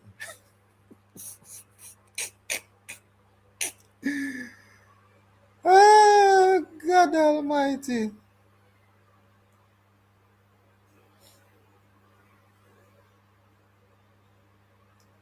Why may I tell you? Because guess what, you know? Norman Manley is a man where did I represent Marcus Garvey first wife there, you know. I think about Amy Ashwood in the case because when Marcus Garvey they go married him second wife, them did I say boy Marcus Garvey commit bigamy because he never divorced him first wife and and that she want to charge Marcus Garvey for and then she go get Norman Manley and this is after all of this so me I tell you what go on now between the two men. You know. And Norman Manley she go get for represent her in a court and them the way there, you know. So yo, the man them have bad blood and vibes between the man them, you know, like for all manner of reason, you know.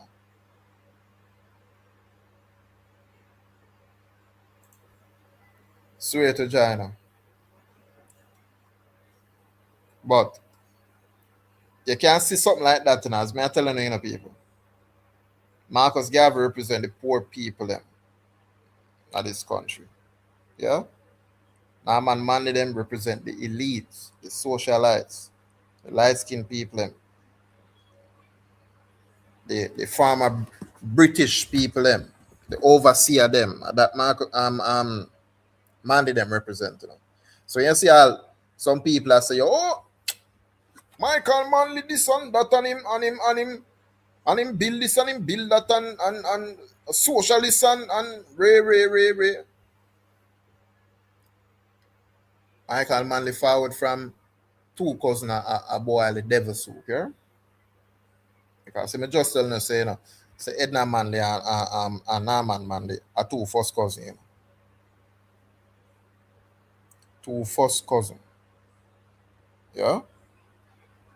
So on the make of it what you know will. So you really dread that, you know? Amy Ashwood, Garvey, Marcus' first wife. So when him end up married to Amy Jakes, Garvey, hey, funny how the two of them name Amy too, you know. Funny how the two of them name Amy too. But them there are reason people. Things like that are reason why. Because when I time the two, you know, when Marcus did you know one liable case, right? Because you see look how much time you know. So them have that the altercation they say. Them have a case basically when Marcus Garvey first wife take Marcus Garvey to court. Then you have a liable case where one dressmaker sue Marcus Garvey newspaper. Right? I said Marcus Garvey must defame her. Hmm? And in a court, you know, Marcus Garvey did represent himself. Norman Manley was the lead counsel where I represent the lady where did I sue Marcus Garvey newspaper. And in the courthouse, Norman Manley and the judge a trade joke at Marcus Garvey. You know. So can you imagine you're there in a courthouse, a fight one case, and the lawyer will represent your accused. I'll have kiki with the judge. A nasty work, you know, man. Yeah, Dread, but I guess what? I think enough people know that, you know. Not everybody, but enough people know that said Marcus Norman Manley and Buster Manti are the cousin. I be a cousin and cousinship did I go on in a Dread. Yeah, Norman Manley a film cousin, film auntie pick a boy a soup boy, yeah. And then man I go create two separate party where I run boya to this day and fuck up boya to this day. And I last with more and more to this day. You understand? But guess what? That's why things set in a people. That's why things set. We have to go get serious and basically fight black them, man. We have to go get serious, right? Because we could put some balance on what we're going with this, so with Singapore and Jamaica, right? Put a little bit of balance on it. So we could address them, right? Because Singapore success are we also followed with trade-offs, you know. And these are the trade-off, right? So under the guy, the Lee Kuan Yew, the country developed a reputation for strict laws and limits on some form of political dissent. Meaning, like, certain things you couldn't do against the government. Right? And a highly interventionist government. So under Lee Kuan Yew, Singapore became all of that. The support of them, I guess, boy, the measure them created stability and attract investment and rate, right? The critics them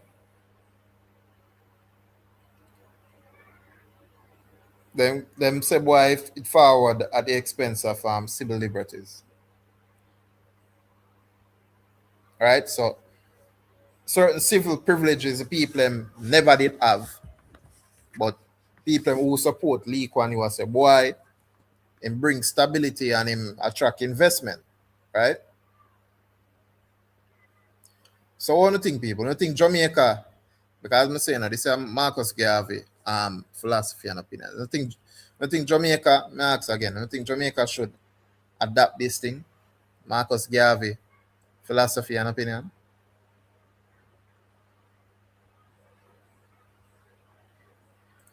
Them I see I might talk about too.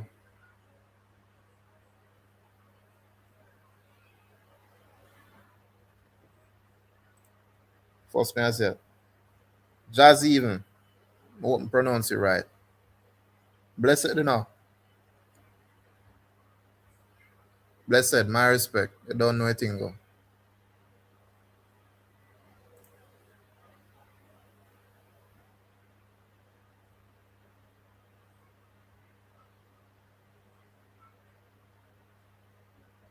What you not say? Herbert George Delissa. Why may I tell you?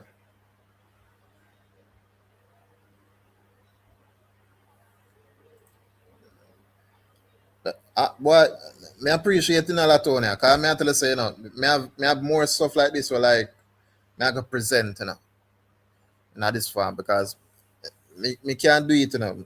Me did have good teachers in a school and me did like how them present certain things and certain facts and how them speak upon it and I never mince them words. So that's why I kind of raised the way there and me not really change it. But yeah, man.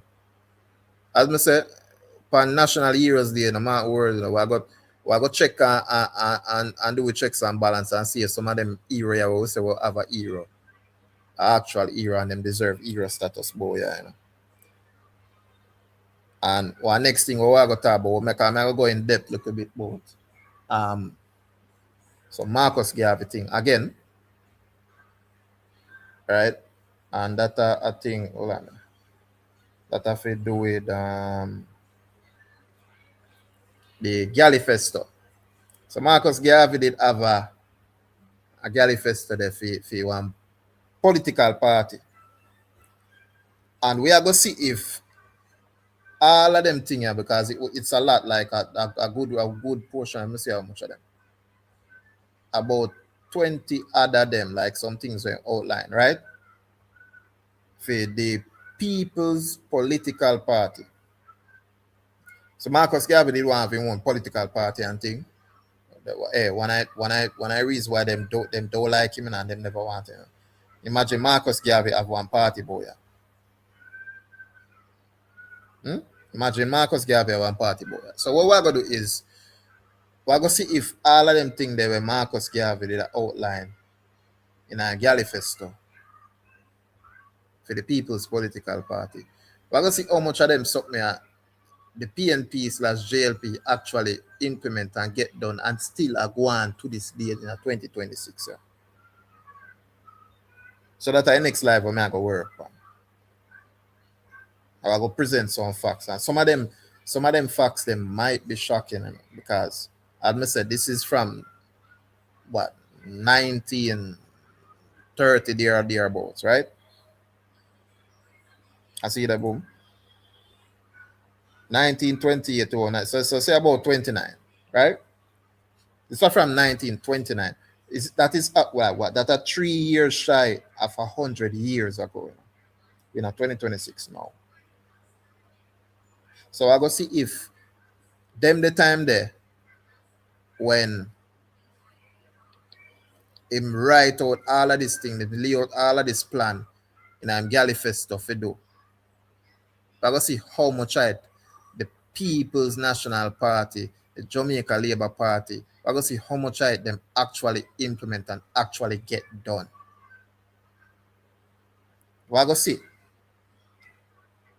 Right? I go see how much of that what them get done and is really from theme, philosophy and opinion. Some man go carbon copy it and then I get praises for it for said them do this and them do that. And Marcus Garvey again now get no credit at all. Be a wickedness them go out with Garvey. You know? And the next thing we are going to talk about is the last art of debate. Because I see some argument boy, you know, on the YouTube street, you know. I see some argument boy up on the YouTube street. I'm gonna go see why when me I engage in a certain discussion, why I operate like I operate sometimes. You know? Because some people them never really go in a school or do none of them something. Them never debate in no way, shape, or form. And that's why you see them responses when them in a one debate is so like it's so childish, some it's so despicable, like beyond words. Can't even describe. But then two things we go talk about. The art of debate and how much of Marcus Garvey's Galifesto has Jamaica implemented since he make him recommendations, since he make him pledges to say, yo, me I go do this if you not allow me to get my political party, People's Political Party off the ground. Me I go deal with this and this me I go champion. How much try it I go see? Jamaica actually get started. We are going to look at all of them something too in the very near future. Because I don't know. That the topic there, that the one they want me to talk about with the Galifesto. More likely I go do it on Independence Day. As I say a holiday and a very good time to actually do a topic like that. Wouldn't you say? To see it on the Independence Day if the people National Party and the JLP did actually get some shits done. Like we'll see how much it them borrow from Marcus Garvey and come repackage it like say a Michael Manley and them did actually get shits done. And I borrow the man and borrow it from Marcus man, and I come go and chat off them more too.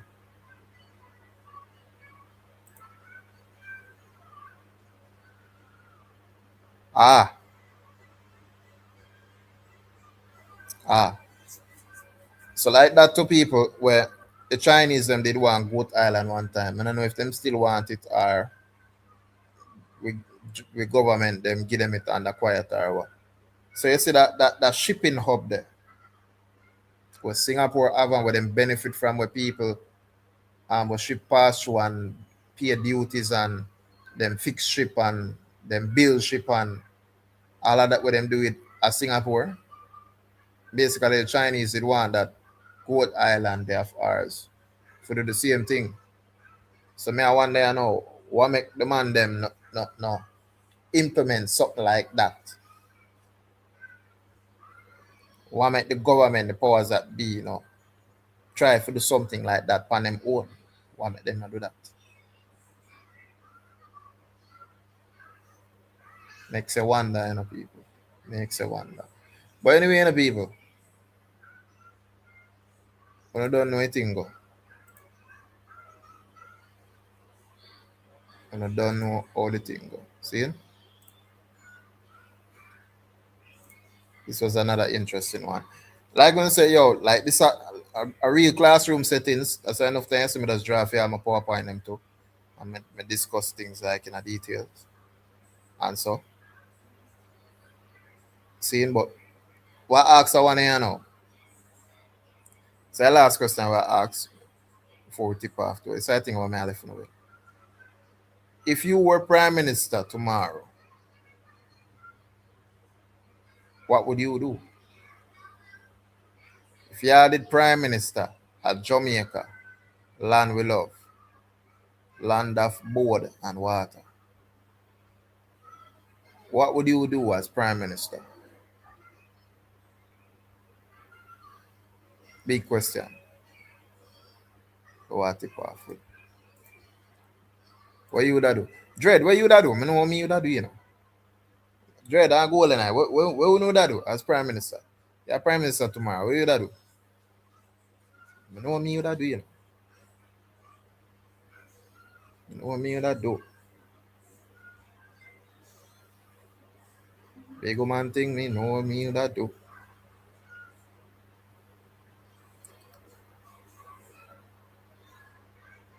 Daddy. But anyway, people, big man thing, this was long overdue. This topic was long overdue. Glad me get it sorted out still. Glad me get this sorted out still.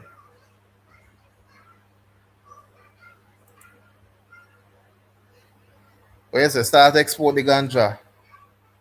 Might as well. We got it right here, Got it right here. So might as well. Where's the goal line? I wouldn't want to see it, Judge.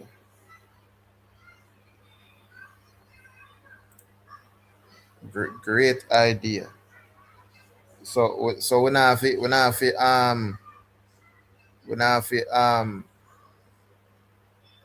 make them British forward there and I go do them exploration, island, ray.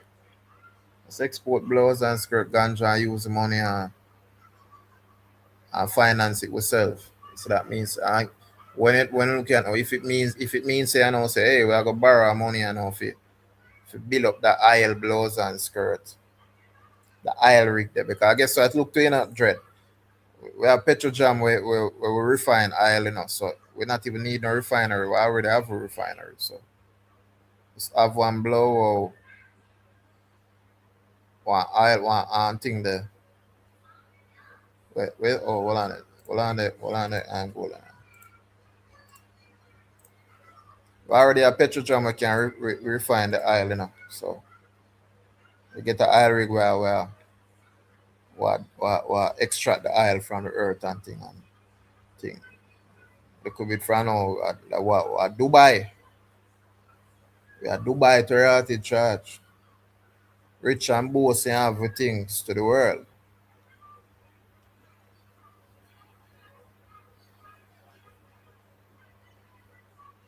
See what I want to say. Seek the assistance of people who have a great system in their country. I would be in over my head. Wait, say that over here. Hey, that told you about really and truly, I don't think who that do worse than them money with the NS right now. Golden eye, where else I go on? Where did my general? Me there, I look out of my eye, I teach tonight. You see me, we just drop some knowledge out here. Which is right, my brother, which is right. Great lessons, Bro, read like a couple Marcus Garvey books like 10, 15 years ago in a Canaan boy, man, I tell you. It's like me forget everything and just this lesson just bring back a lot of memories, me G, you know what I'm telling you. You see me? But we did talk about with the Singapore with the comparison with Jamaica. The biggest takeaway was how the government invest in them country. You know how them invest? Them invest through partnerships with other governments in building infrastructures when it comes to like factories and plants to develop technology. You know that though, Kanambo? That create jobs, for the citizens of the country, You see Mm, me? And then you see they have to pay the government of Singapore if you build these stuff, right? These technological stuff, chips and all these things. They have to yeah. pay them. They have to build the factories in the country, but yet still the money still go back to the country. If you see what I say. Yeah. It's not like how the Chinese them build the roads and still a profit off it. And the roads it not employ nobody in the country. We make the money in the country. You see the difference? Mm, The country a benefit from everything what them do. You see me when it come to Singapore, my G. mm, I know the citizens are benefit, but the mindset of the citizens different too. You get what I say? We have true. NHD. How much of our citizens have NHD housing? I can get a house through NHD. Not many of lately. Not Some many. forget, but not many. Exactly. And if you're looking at Singapore, bro, the housing, HDB, 80 to 90% of the people might get housing through the government through that. You get what I say? Mm, So like the money does a turn the economy it does a turn in the country and develop the economy, bro. Where our money I go. I go in a bro got them pocket. We are spending too much money. I buy too much things, yeah, for imports and export nothing. As it's about the alumina, same way. Look how much years we have backside in our country, and you tell us we couldn't make a plan for produce alumina Eh, eh, and get it in aluminum. eh, eh, Look how much years, Kanambo. Michael, how go on? What they so teach tonight, What they so teach. Yeah, yo, I want to tell you, goal and I from me a youth I got school, me look on that, I say from when, well, and I guess I see him history teacher, Mm-hmm. but did I say certain things to me and I said to say, yo, we do that there, right? We are get the alumina, right? We dig up backside and I turn it not alumina, but we Mm-hmm. can't convert it to aluminum, Mm-hmm. which is the final product. Sorry, Bless. Bless. which is the final product, right? Mm-hmm. We can't convert it to that. The final product, the most expensive product, we can't convert it to that. Yeah. Like why sense? Because when time we export the alumina, when we buy back the aluminum, a arm and a leg price. Mm-hmm. Why not build the infrastructure if we can convert the alumina into aluminum and export aluminum? How about that? No, so we have a brain power for that, man. Look at this. We're in 2026. Where you talk about, a labor intensive manufacturing, Kanambo. Mm-hmm. This in Singapore in the 1960s, and I got. Mm-hmm. You see me, I say? In the 1960s, right? The major growth driver in Singapore, labor intensive manufacturing, which means the citizen, them in the factory, them. You see me? Yeah, I build the manufacturing something, them, bro. yeah. You see me? In the 70s, them do electronics and exports in the G. Mm-hmm. You see, them go through stages. One thing lead to another, man. Mm-hmm. One And then thing lead to another. exactly, and then we now greatest technological state the world has ever seen right now, G. And Eh? they're on the forefront, which you can look in them pan infrastructure, how the country look, which is the result of that. You see me? So lazy people cannot build a nation, me G. You see me? A lazy people cannot build a nation, and that the biggest problem with Jamaicans. Them lazy, them mindset lazy. You get me, answer me, G? We know that. Me I tell you. We know that. We know say a mindset really a kill we boy for real. Mm. But you know, you said something very important when it comes to the schooling. You know, you know, I have a reason about the subject matter and the subject area where the youths are forced to, you know, to go in when it comes to Mm-hmm. school. Cause you know they might eradicate the trade. Even the trade school, them a lot of them are shut down in Jamaica. Not a madness. Exactly, and if you don't have trade schools for the youths, them, or you have labor. You get Skill me? labor. You get me, answer me, G? Skill labor. Like everybody, them matter this man. They want everybody to go to university, man. We go Mm. get But them for some worthless degrees, man. And some of them people, where they end up in a call center, bro. but exactly. So I work a hotel. so look on the amount of universities in the country. Have a look and a much one or two. Hmm? Mm. Yeah, what about two, man? No. Why that? Three, I know, yeah, yeah, West University, obviously, So UTech, how much Northern Caribbean yeah, how much University. percentage of population are university students compared to the broader population? I don't even, me did have a number then, I don't remember Mm. again. But it's not a lot. Exactly. Not a But lot. guess why it's not and it's not a lot. But guess what? The jobs that are that are out there are even less. So you have university Mm. students going to school, going at debt, right? Are forward out, but yet still them can't get a job and a little bit of them are go a university, me G. Yeah, tell you. You know? Yes, Tony, I trust. Me have certified plumber and all, I never use it. But when me there Jamaica as a youth, I me never have nothing to do. Me just left high school, me G. Me go I trust go do a plumbing course. You get what I say? Simple as that. I Some, have a knowledge. yeah, I saw me live at Portmore for 2 years. I saw me know Waterford. you see, Gotcha. you see what I say? So them but a lot of youths them nah go. All of my friends them used to pirate, you know. I mean encourage them to go art school, you know. A lot Mm. of them go on ships, them a chef and all that type of thing there. If them never even know me, they wouldn't even go that route there. Gotcha. And yeah, but a lot of people nah do it. I don't say, oh me I go art school go do. You see me I say? Yeah. Hey, But hold on there, bro. Go on to them. I have answers.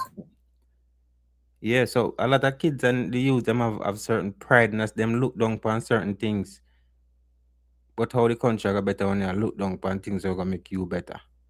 You know, they want the fast car, they want this and they want to turn musician. But listen, the country now go better unless the labor force, right, increase.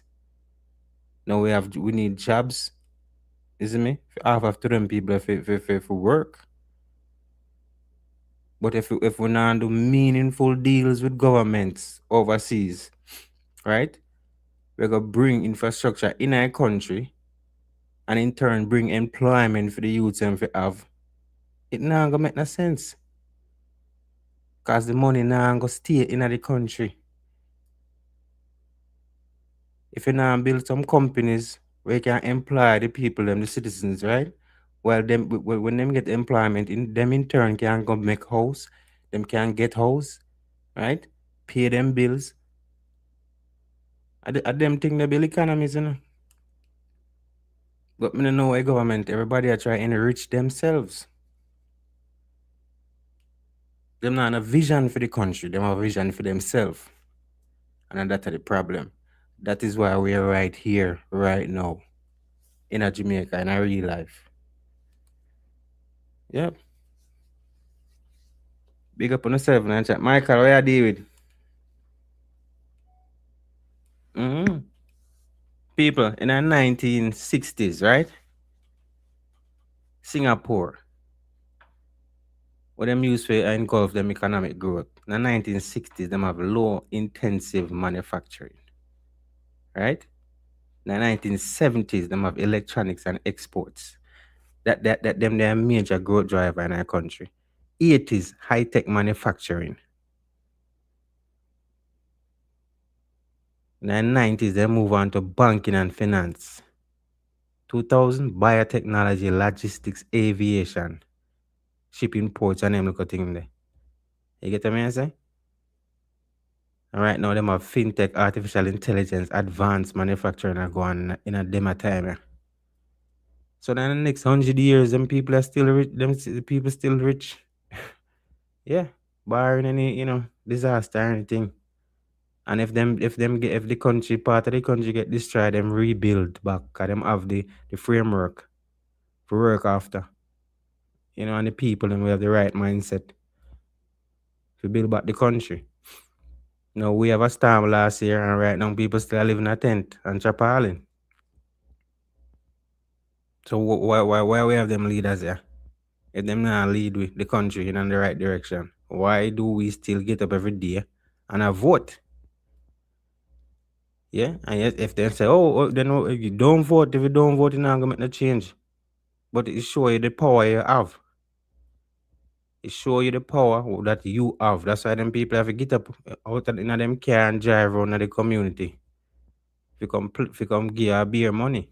Because you have put them in the office to make them rich. And that is facts.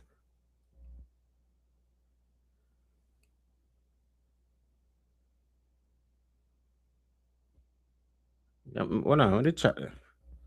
Sorry, people. No, I see the chat.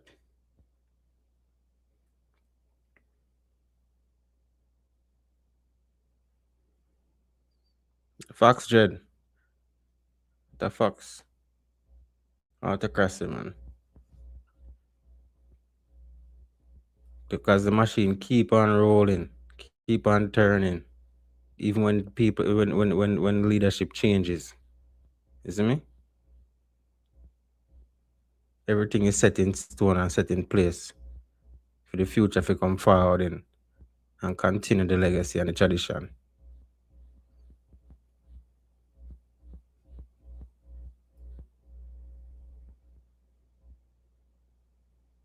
Yep. Which is a dangerous thing, but it can work in some societies, in Asia, especially Asia. Yeah, when it comes to the leadership, because there's a danger in that, because people have too much power and family have powers. That's why in the states, like in the states, them have elections every 4 years, 4 to 5 years. Latonia, me I tell you, Latonia, one of my best friend come from Nigeria, right? And when him found over here, he was a doctor. Yeah, and when he come in America, and then military, I have to go. And I have to go in as a normal little ensign. Because his master's or doctorate, his doctorate when they have worthless. And the same thing with Jamaica. I have a sister. She got she was a nurse. And she come here and she have to go back to school for 2 years. To get recertified as a nurse before she can work. So people just them not getting a job when them get them degree at Jamaica. And when them left, them come a country, them have to do some little low bar work, struggle. Them have to wash pot and then go sitting there and them not get no way if you even go back to school, because what them go back to school? So when them come here, them, come in at the struggle. Take a while for you get student loan. And then when you at work, you can't even go to school. Because if you not work, you don't have no for living and no food to eat. So some people just get trapped in the system. Yeah, sadly.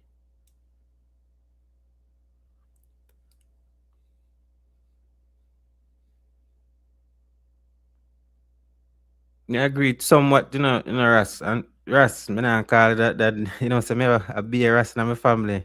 Jed, I mean, I like that. That's why your name still. And the ruler Ras, me I call it a Jed, cause Jed think that's it right with me, though. Oh, God. Yeah, man. But we need, yeah, man, the African, I don't know.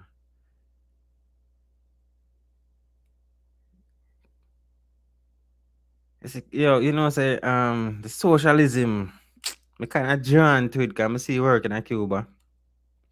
It's not much different from the autocracy in a way, you know, my G. The socialism, they not too bad, you know. It's not too bad because guess what?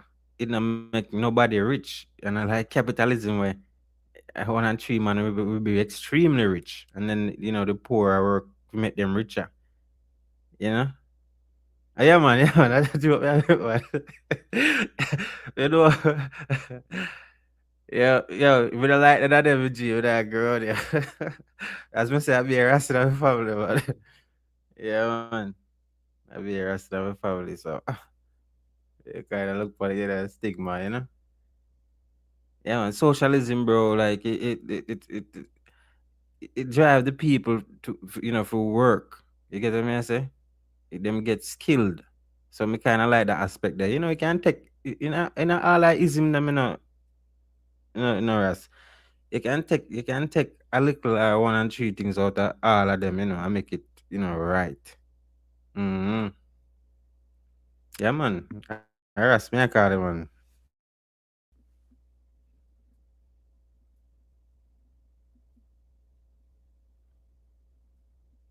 That is that.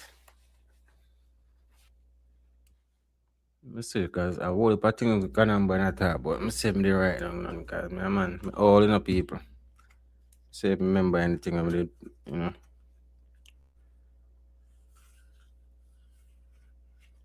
Yeah, as me just said, like when I enter partnerships with them the foreign partners, right?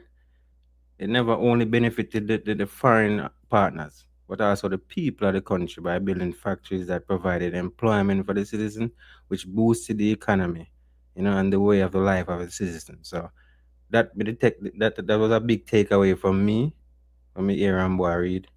When I say, yo, that one of the things we kind of, you know, fall short of when it comes to, you know, investment in our countries. And on the highway 2000 forward in our brain. Same time, I said, Jaja, no, we have the citizens of the country have to pay China for the next 50 years for a road. You get what I say? Yeah, man. Yeah, man. Facts, yes. Not every system have good and a bad, man.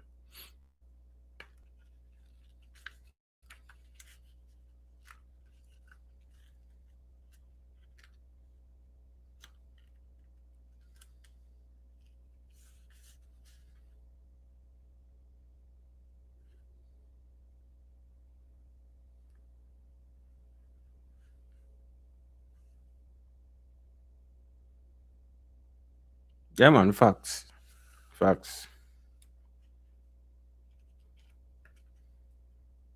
Yeah, man. The corruption, if you stand about, you know, that are the big thing, you know. You see me? We have a society that kind of conform to the corruption. You see me? We conform to the corruption as long as, you know, it benefit. We not ball until, you know, beneficial to it. You get what I mean? Say, and that is a major issue, bro. You see me? It is a major issue. Yo, me did have a license, you know, me do me hear him mention me have a license. Me never drive. Me just get it. You understand? Me just say get a license. Just go buy a license. That can't work as a virgin. If you live in the States or anywhere in any country, that cannot work. You have to get up and you go to the damn office. Just go turn up in a line for hours to go through you know, the procedure to get your license. Pay your fines them or whatever, pay up your you know, your thing to get your license them and do your driving and go through the right process. Jamaica in a work so. You see me? Because I was standing in Jamaica and man just walk past me. Go collect money. I say, what the blood clot this? How this a going? You know, them little thing there, bro. Them little thing there, bro. If you look on Japan in MG, that's why I'm telling you, at volume drastic things that will go on for the country. You know, as sad as it, you know, might sound. People have got dead, me G. You see me? If you look on Japan, brother. Remember I bomb over Japan in MG. And if you go in Japan right now, you know, number one country when it comes to technology, you know, bro. the cleanest country in the world, you know. The most disciplined set of people. Them people in a walk. I will line up, you know, if you go in everything, you know. And you can't drop a paper nowhere, you know. Like cleanest and the most disciplined people. You know that brought that by? War, death, and a complete shake up of the country. You see me? If you go over in Europe right now, World War II the predominant. Most of them country they are civilized, decent country, the people them decent and live good. No corruption. So until we go through a major war, a battle, we come like to Jamaica now and go reform.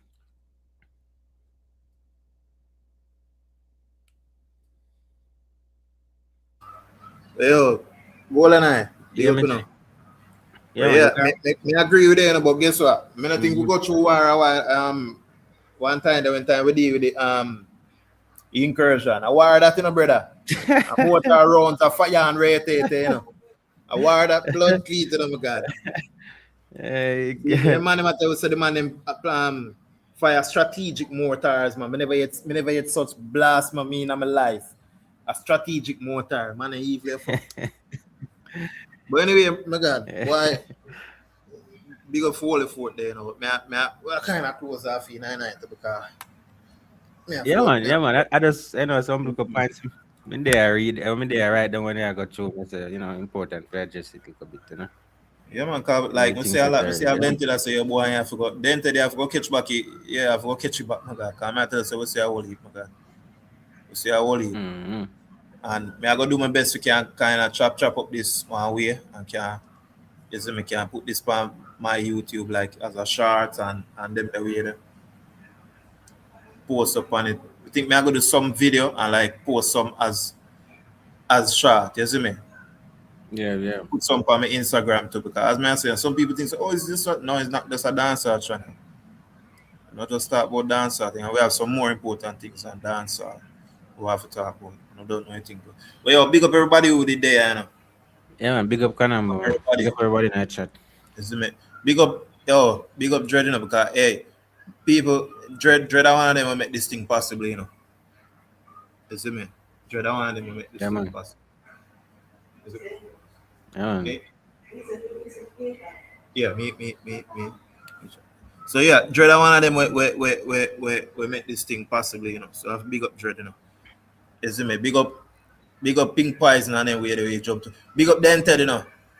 Big up the Alliance female and we pass through, you know. See Latonia where they are see them with Annette Morrison, Fierce One, big up the whole of them. Big up the people when they in the bush and ash about their head, you know. Big up Michael and we in there, you know. I don't know anything, you know. You see me, me look at him, I don't want to miss nobody, you know. Big up the unruly killing them when they pass through. Big up Show Alliance. No, miss no Show Alliance, because Show Alliance over there, you know. Me see a voice again. I don't want to miss nobody. But one ticket, I don't want to miss nobody, you know, John. I don't want to miss nobody. Pepper Skull. OTF Edward. Big up everybody with it there, you know. I don't know anything going on. So it's another Unapologetic podcast. Me and my boy there, where I tell me say, like him, I beckon to me, and some flack off live and come call my bed and all that. So the man I go to work, you know. Some man I just born with the eye and I want to come tell me what to do with my life. You know? So the man I go to work, you know. All right, sir. I come in. But yo, big up on yourself, you know, people. You don't know the thing go. On the Unapologetic podcast. Mommy. Tell it. Yeah. Tell the man him say you have to stop rob Marcus Garvey and Glory and give man him proper due credits and stop trying to give some man out here with a family ram. Some cousin we have boy devil soup out there. That we say out there so. But you don't know, you know. We're leaving as usual with some words from one Robert Nesta Marley. See? Big up everybody as usual until we meet again in a near future. Have you made a lot of money out of your music? Money. I mean, how much is a lot of money to you? Yeah, that's a good question. Have you made, say, millions of dollars? No. Are you a rich man? When you mean rich, what you mean? You have a lot of possessions, a lot of money in the bank? Position make you rich? I don't have that type of richness. My richness is life forever.